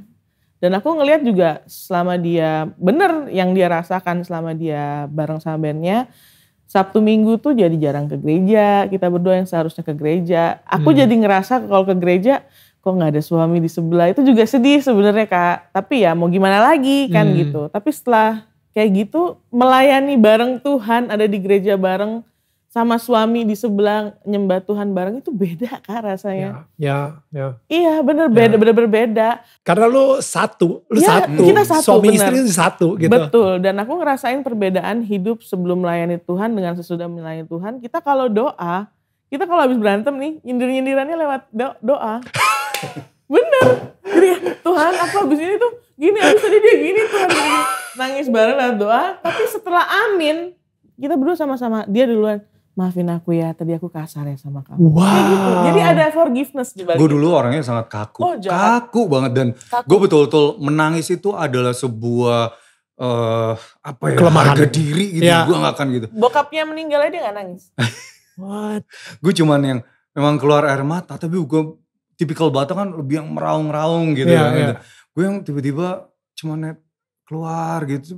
Cuman tipikal gue tuh kaku dan keras sebetulnya gitu kan. Tapi di sebuah pernikahan ini gue betul-betul kayak wow diperes gitu ya. Sedemikian kita berdua nih gitu kan. Sampai akhirnya wow Tuhan tuh bekerja itu luar biasa.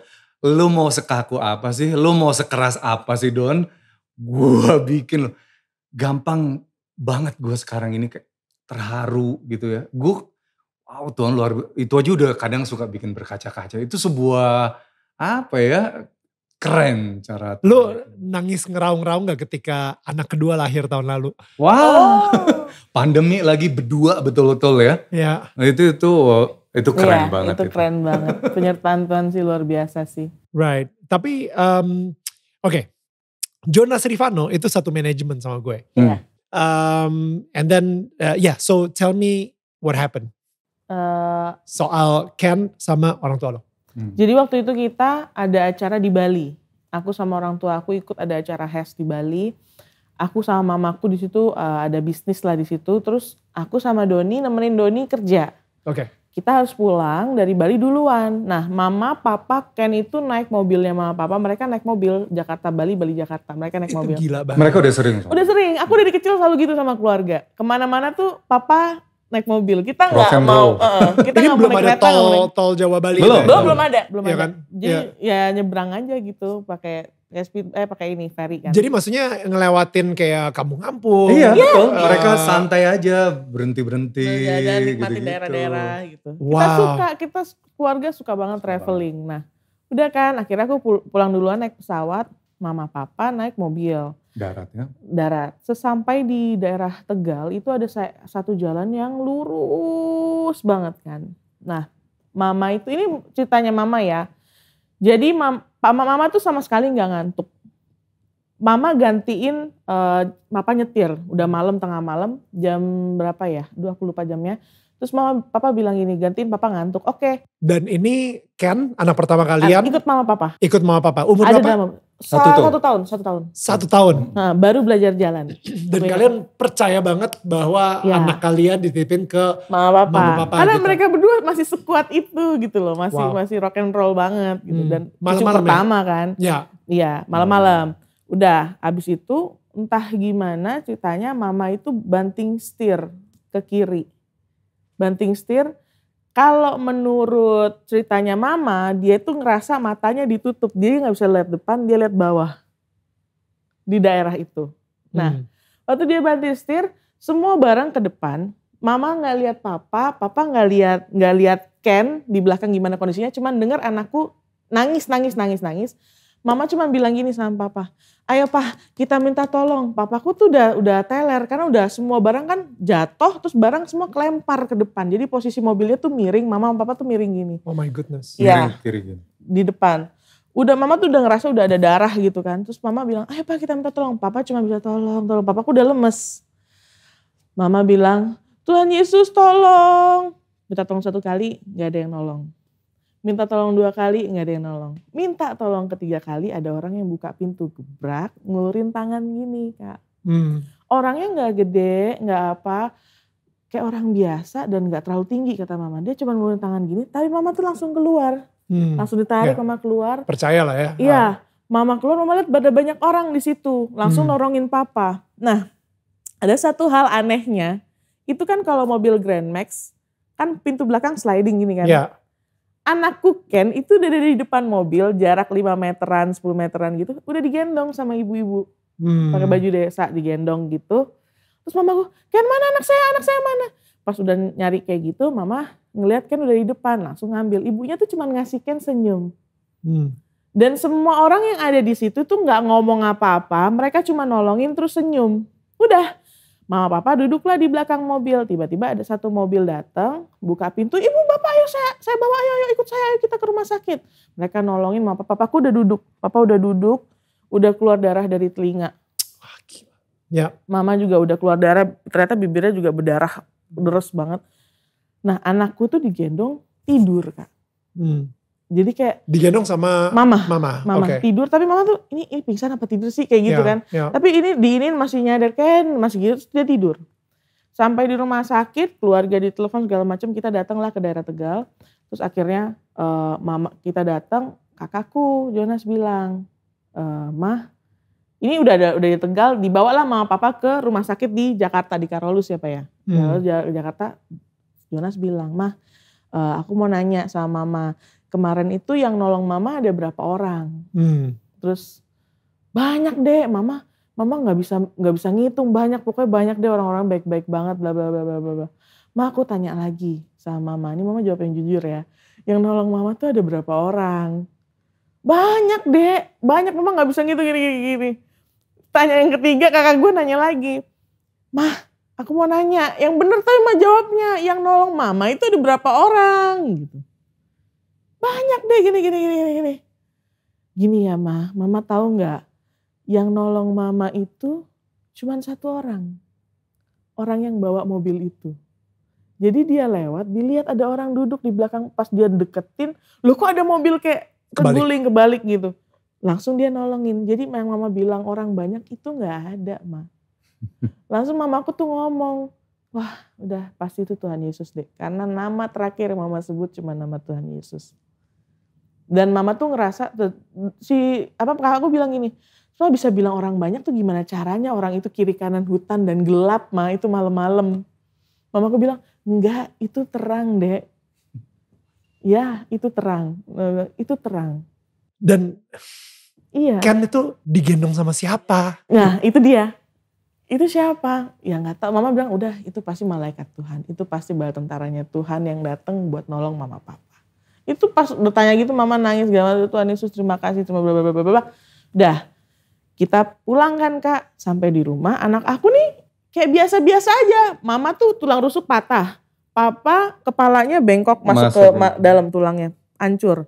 Anak aku tuh gak kenapa-kenapa. Cuman luka di kaki doang. Padahal strollernya di belakang itu udah kebelah 2 kan. Udah hancur. Di belakang. Aku akhirnya sama Doni udah kita doa dulu terima kasih kan gak kenapa-kenapa. Nah Ken tuh mau tidur, kita tuh ngeliat di kakinya Ken itu lukanya ngering, puji Tuhan yang ngering. Hari besoknya, lu kok ada bengkak dikit ya warna biru, puji Tuhan. Sama Doni dipencet-pencet, dipijitin, oh dalam nama Tuhan Yesus gini. Nah terus mama kan udah sembuh nih, udah pulang dari rumah sakit, udah 2 mingguan lah. Mama lihat, deh ini bawa ke rumah sakit deh, ini kok kayaknya keras terus warna biru, ini kenapa ini luka kakinya Ken. Kita bawalah ke UGD rumah sakit, ya juga sih. Bawa ke UGD, dokternya kaget, dokternya tanya sama aku, Kak, Ibu ini anaknya nggak demam ya kemarin? Enggak sih dok. Terus di lukanya keluar nanah nggak? Enggak sih dok. Gitu. Kita cek ya. Pas dokter buka, Kak itu panjang, ditarik beling sepanjang kelingking gini Kak. Ada di dalam kaki anakku. Dan lebih ajaibnya lagi, di luka itu waktu diangkat itu lukanya kering Kak. Jadi sudah membentuk perisai kulit yang baru di dalam. 2 minggu padahal tuh. Padahal itu 2 minggu. Dia gak ada infeksi, gak ada apa. Jadi belingnya bener-bener utuh. Beling. Jadi kayak tapi tidak. Gue suka kan tiap malam gue pijitin. Beling jadi kadang itu gue lihat kayak ada bening-bening, gue pikir kayak nanah gitu kan. Berarti sebetulnya belingnya. Panjang segini. Kita tuh pas ditaruh beling cetring gitu kan bunyi kan. Gue nangis bro. Nah. Dokter sampai, Bapak gak tahu nih gue. Jadi kayak setengah marahin gue gitu loh. Ini beling loh. Gitu. Malah lu pijit-pijitin. Iya. Oh my goodness. Iya, dari situ kita berdua udah kan. Setelah kejadian itu kita datang ke rumah sakit, kasih tahu keadaan Ken. Dan Ken tuh yang santai aja Kak, karena dia baru belajar jalan ya, lari-lari, ketawa-ketawa, gak ada masalah apa, gak ada demam, gak ada apa, tidur enak segala macemannya. Kita terima kasih banget sama Tuhan. Kita duduk, kita berdoa bareng, udah aduh terima kasih Tuhan Yesus baik, malamnya datanglah kita ke rumah sakit ngejenguk papa. Di situ ada satu pendeta, namanya pendeta Alfredo Siombing. Dia pendeta ini nggak kenal kita ya, nggak kenal kita. Terus jadi memang dia dapat tugas untuk mendoakan papa mama waktu itu dari gereja. Terus udah ketemu pendeta Alfredo Siombing, pendetanya itu doain papa di dalam ruangan di rumah sakitnya. Tapi tiba-tiba kita yang tempat duduk nunggu di depan, di ruangan depan, Doni tuh manifest dia tuh kayak ngeraung kayak macan. Oh balik jadi harimau lagi? Setelah berapa tahun ya? Setelah berapa tahun itu gue gak manifest. Ya. Ada gue, ada kakak gue, ada teman-teman gue tuh kaget liat lo ngapa lu Don kan gitu kan. Itu aneh banget. Gue lagi doa.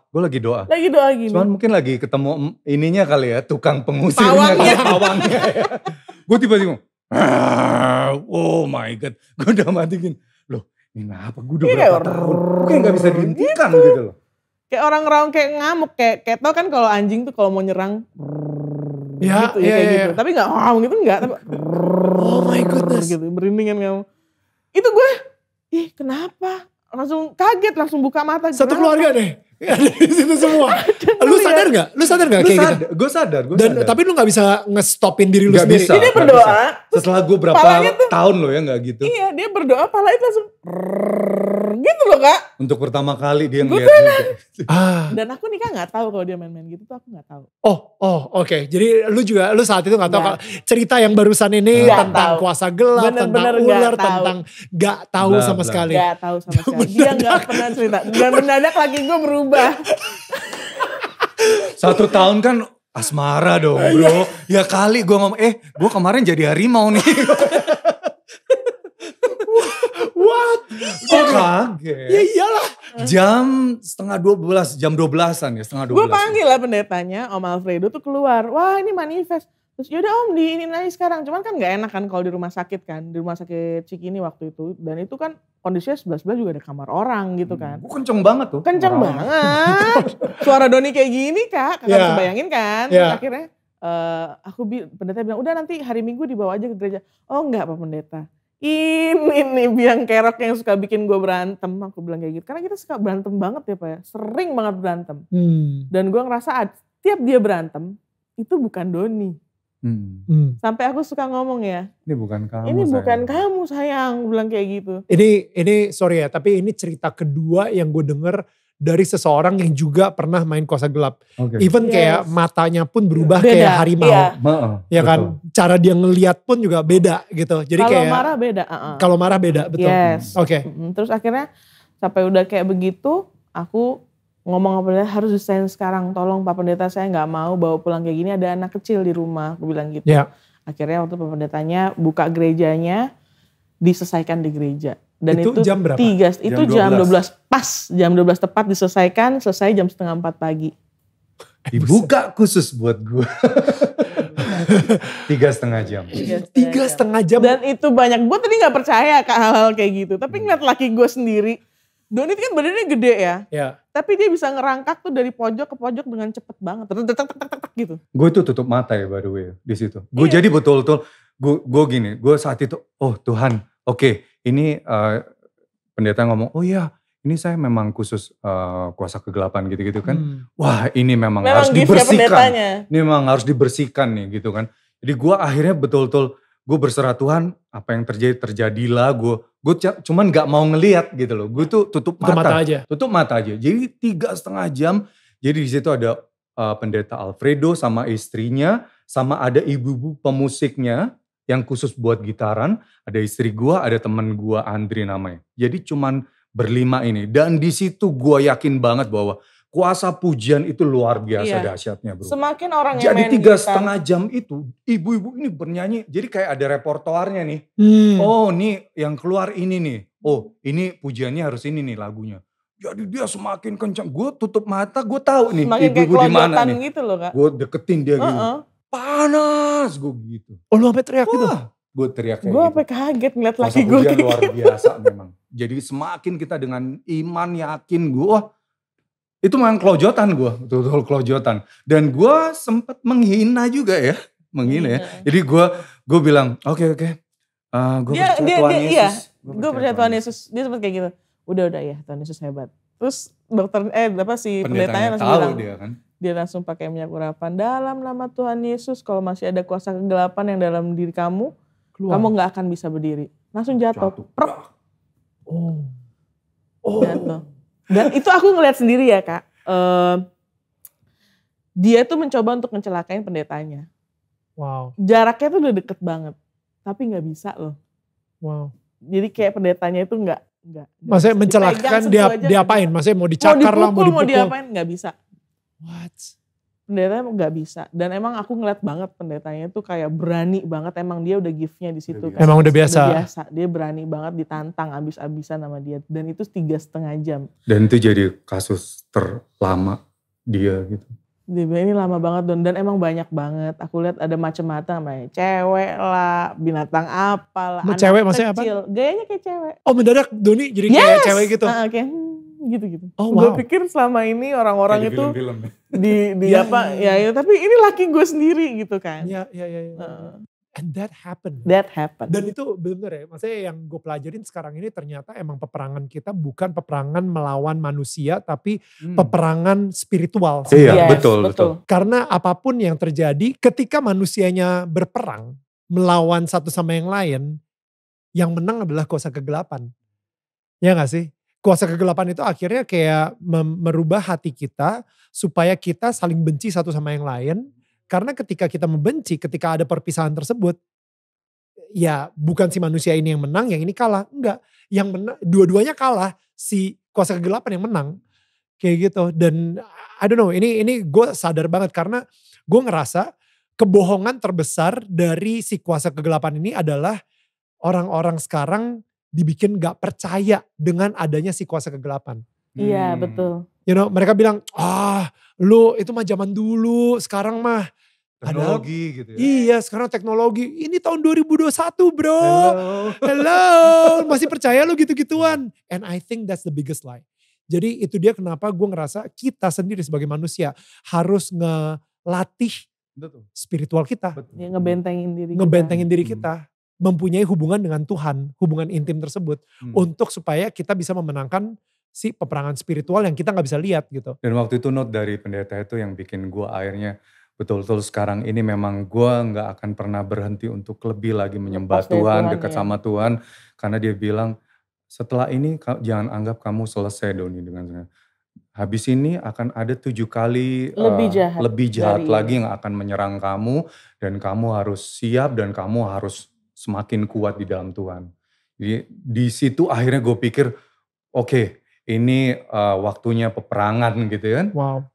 Dan ini memang terjadi nyata dan gue gak mau itu ada lagi. Dan tahu gak sih bro, memang journey gue akhirnya setelah itu selesai, ya album rohani itu keluar ya. Keluar album rohani.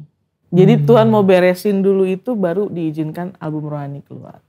Wow. Tapi album rohani kita gak jual untuk umum ya. Hanya untuk waktu melayani kita bagi-bagi gitu. Iya. Jadi bener-bener pure buat melayani gitu. Ya, orang-orang bisa dengerin di mana albumnya? Gak ada. Kalau kita pelayanan aja kita kasih gitu. Ya undanglah dia pelayanan kalau gitu. Biar dapat CD. Gitu. Jadi abis itu kita berdoa berdua. Aku tuh ngeliat-lihatan sama Doni waktu itu kita berdoa. Oh ternyata ini ya biang masalah kita tuh kalau berantem Kak. Bayangin aku tuh sampai sebelum dia pelepasan. Kalau berantem aku sampai ngesot-ngesot ke kloset. Saking takutnya ngeliat dia. Wow. Gue kayak jadi berubah orang yang serem gitu. Dan itu kan dia yang bisa ngeliat kan gitu kan. Kayak kaget gitu. Hal kecil gitu. Dia bisa wah marahnya itu banget. Itu yang bikin oh ya udah selesai ya sayang. Sekarang kita harus satu dalam Tuhan. Aku bilang. Terus ya itu yang ngerubah identitas kita berdua. Jadi yang tadinya kita melayani orang lain untuk hidup. Sekarang dibalik. Kita hidup untuk melayani Tuhan. Wow. What a story. Ketemunya serem ya. Iya. Ketemunya serem. Tapi seneng sih itu terjadi di awal pernikahan ya. Selesai semua di awal gitu.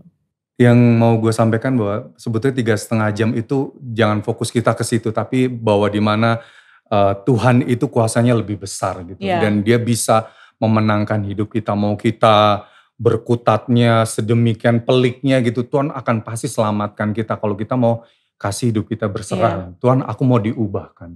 Tuhan aku pingin lebih dekat lagi. Wah, bukan tentang masalahnya ya, tapi tentang siapa yang sertai kita. Kenapa sih kayak Tuhan pengen banget memenangkan lo? Kenapa Tuhan tuh benar-benar sampai padahal lu sendiri mungkin ngerasa ya kebodohan lu sendiri. Main kuasa kegelapan. You know, gue mungkin juga gak tahu ya, mungkin yang lagi nonton pun juga pernah melakukan hal-hal seperti ini. Mungkin kehilangan apa, minta orang pintar untuk nerawangin. Mungkin pernah juga ngelakuin hal tersebut seperti yang dulu sempat hampir gue lakukan. Tapi walaupun lu pikir kayaknya lu gak layak banget untuk diselamatin sama Tuhan. Karena lu udah bermain dengan kuasa kegelapan gitu. Tapi kenapa menurut lu Tuhan tetap pengen mencari lo? Gue pikir sih karena saat itu gue bilang gue butuh lo Tuhan Yesus. Itu kayak titiknya ya, dimana betul Tuhan pengen denger itu doang kok. Bahwa gue butuh lo Tuhan di hidup gue gitu. Kalau selama ini kan, lu udah tahu itu bikin lu efek kayak gitu, berarti itu kan andalin kekuatan gue sendiri kan. Saat gue udah capek, gue mau berserah, Tuhan gue butuh elo Tuhan. Apa nih Tuhan Yesus? Gue butuh elo. Tuhan cuman pengen itu keluar dari mulut gue betul-betul dengan iman gitu loh.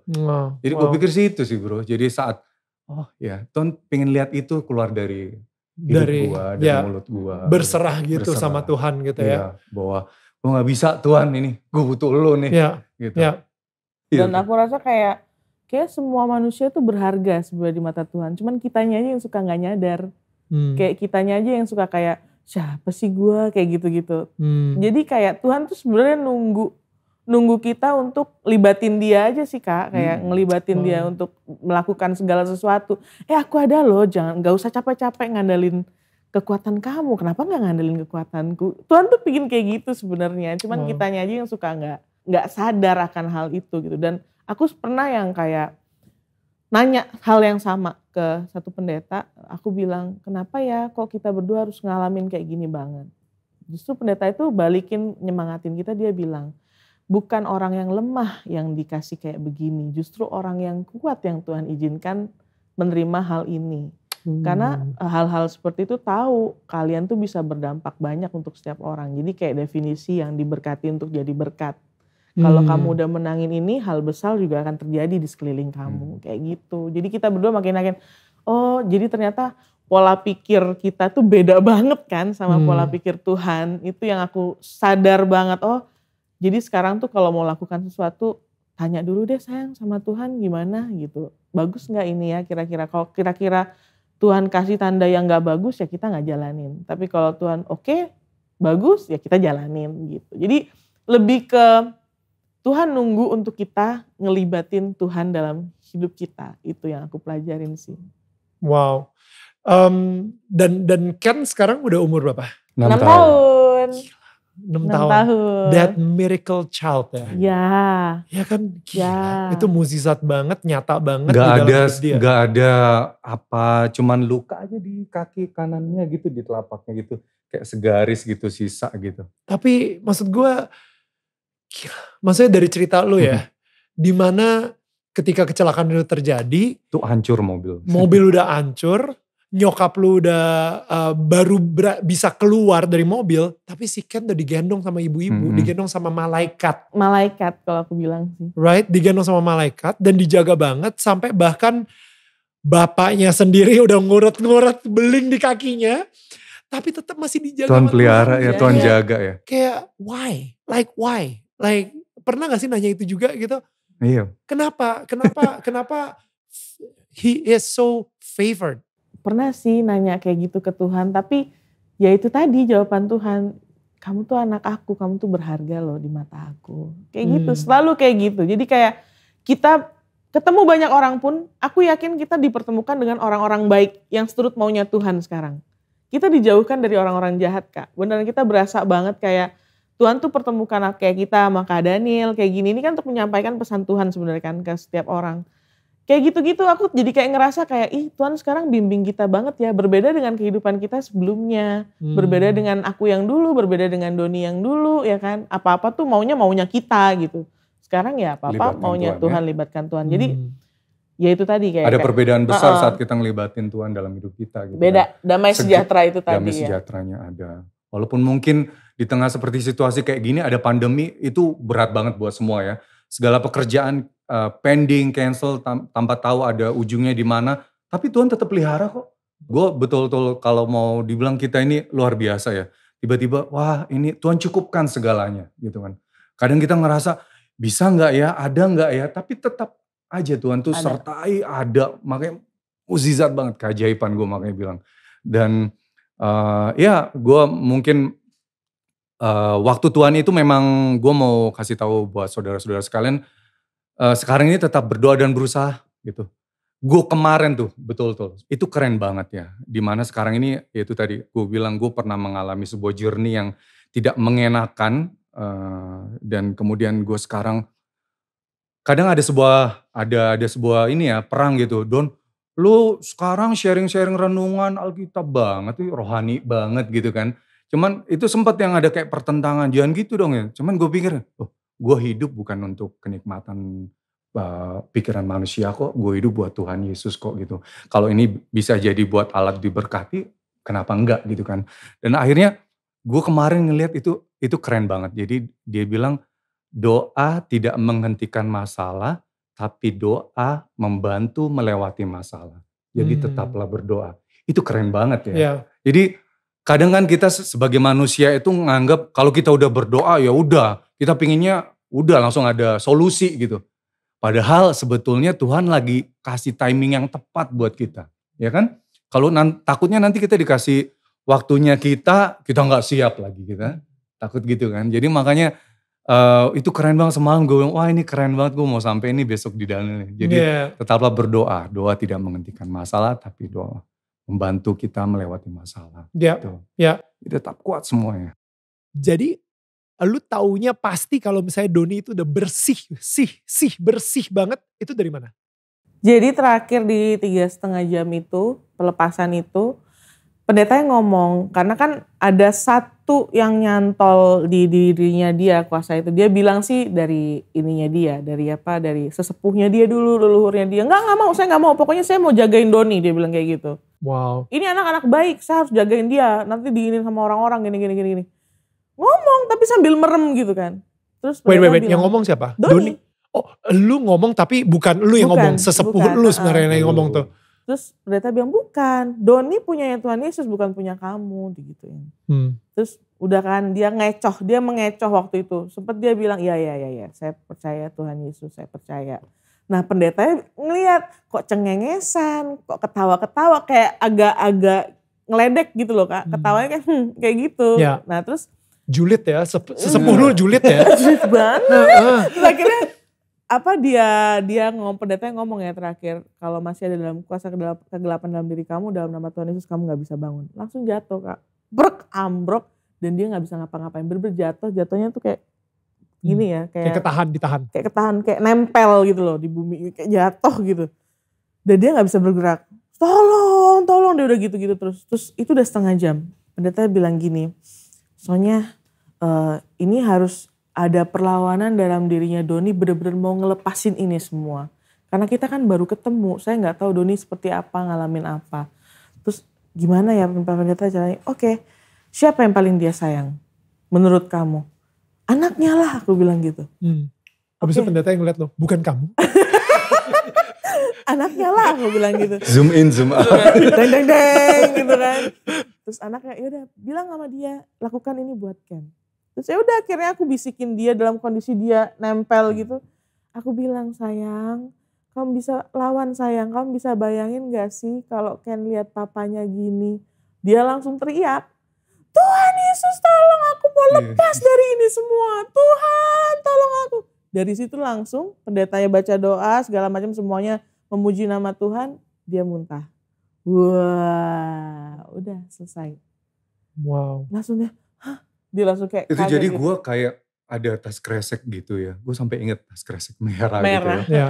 Jadi gue betul-betul yang muntah gitu. Tapi cuman gak ada apa-apa. Tapi secara ini apa ngomongnya sayangnya? Pendeta tuh bilang banyak yang keluar sebetulnya. Oh jadi di mata spiritual iya, itu sebenarnya keluar. Tapi kalau misalnya aslinya itu gak ada apa-apa. Gue lama banget itu keluarnya. What?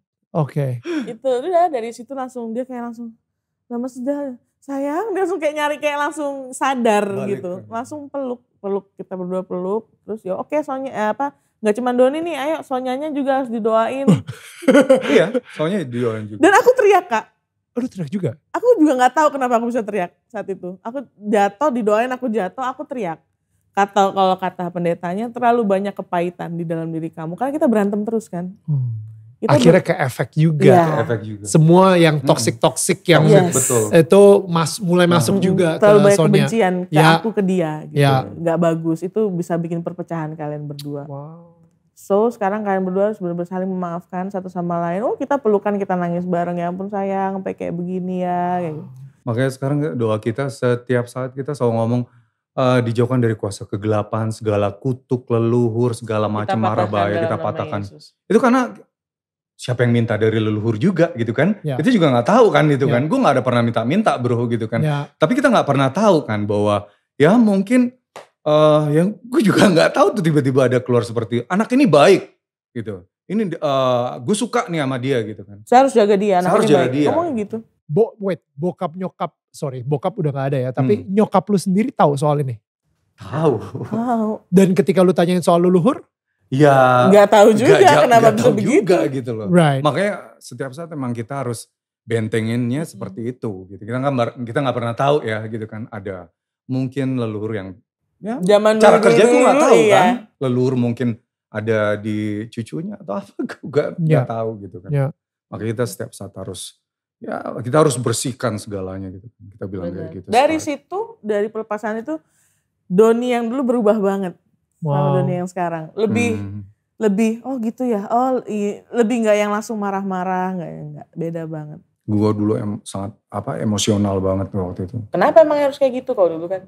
Oh kayak gini, gak bisa marah-marah langsung kayak hal kecil jadi besar. Kalau yang dulu ya, dunia yang sekarang udah berbeda banget, jauh berbeda. Jadi mungkin kalau misalnya ada suami istri nih yang lagi nonton dan habis itu ada hal kecil dibesar-besarkan juga, mungkin pelepasan lah solusinya.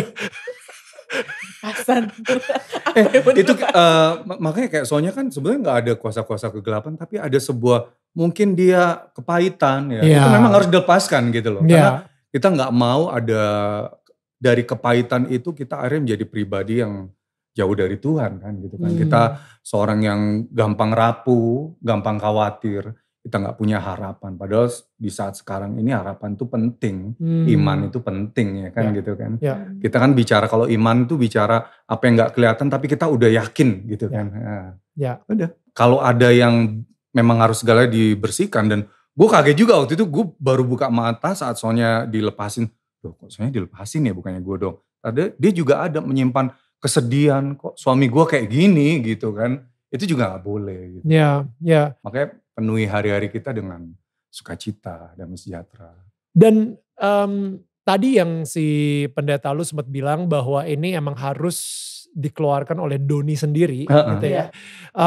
Karena gue pernah denger sih analoginya seperti ini. Misalnya gue ini rumah gue gitu rumah gue.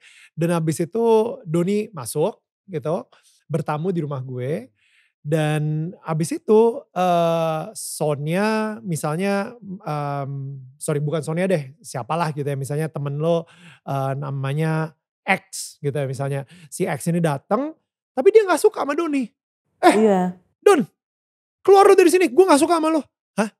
Keluar, gue gak suka sama lo, keluar lo dari rumah ini. Oh oke, si Doni cabut.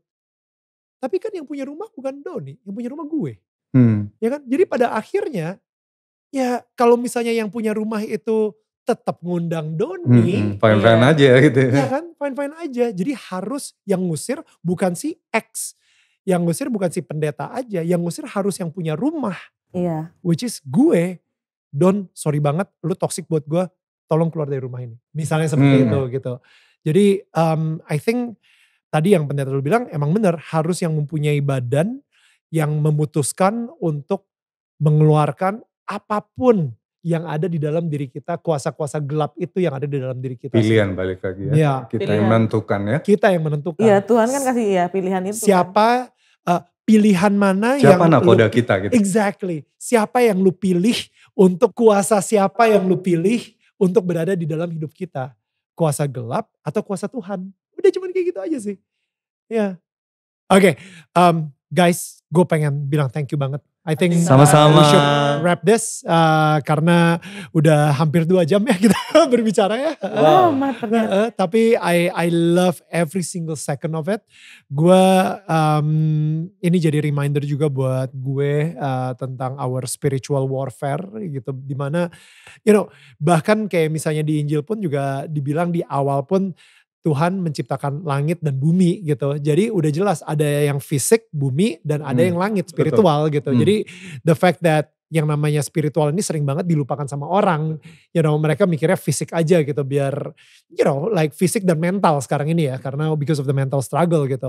Nah so I just want to say thank you again. Thank you so much. Sonia juga udah bersedia untuk sharing juga di sini dan guys, gue yakin banget sih kalian bukan cuman dari album lo aja, tapi dari your ministry, dari hati kalian, dari apa yang kalian ngomongin hari ini, itu akan menjadi blessing bagi banyak orang. It will be very influential, bakal impactful banget. Jadi guys, benar-benar it's an honor, ini kehormatan banget. Gue bisa mendengar cerita kalian langsung gitu. Gak semua orang bisa ngedengar seperti ini. And I feel very grateful. Terima kasih juga kita udah bisa di sini loh. Please. Kita nonton setiap hari dan kita kayak wow keren banget ya channel ini bisa dipakai buat berkatin orang. Thank you Son. Thank you Don. Alright guys, again mudah-mudahan kalau misalnya kalian tadi barusan nonton semuanya dan kalian ngerasa man ada sesuatu di hati kalian yang benar-benar tergerak banget. Apa bagian mana langsung aja tulis di kolom komentar. Dan kalau misalnya kalian ngerasa gila ini ada temen gue nih yang harus ngedengerin banget soal ini nih. Apalagi soal tiba-tiba dia lagi berantem kok suaminya mendadak berubah jadi seperti makhluk lain gitu ya. Share video ini cepetan gitu kan. Share video ini. Kalau misalnya kalian pengen tahu siapa lagi bintang tamu yang akan kita undang ke depannya, jangan lupa untuk follow Instagram kita di @danielmananta_network. Dan apabila kalian lebih suka dengerin podcast, langsung check out aja our podcast di Spotify atau seluruh digital platform podcast yang udah ada. Tinggal search keywordnya Daniel Tetangga Kamu dan jangan lupa untuk di follow juga. Beneran itu tadi banyak banget hashtagable moment ya. Komentar-komentar yang keren banget dari kalian yang mungkin kalian bisa tag juga di Instagramnya Doni di @DoniSibarani. Dan Sonia ada Instagram? Sonia Priscilia. Sonia Priscilia.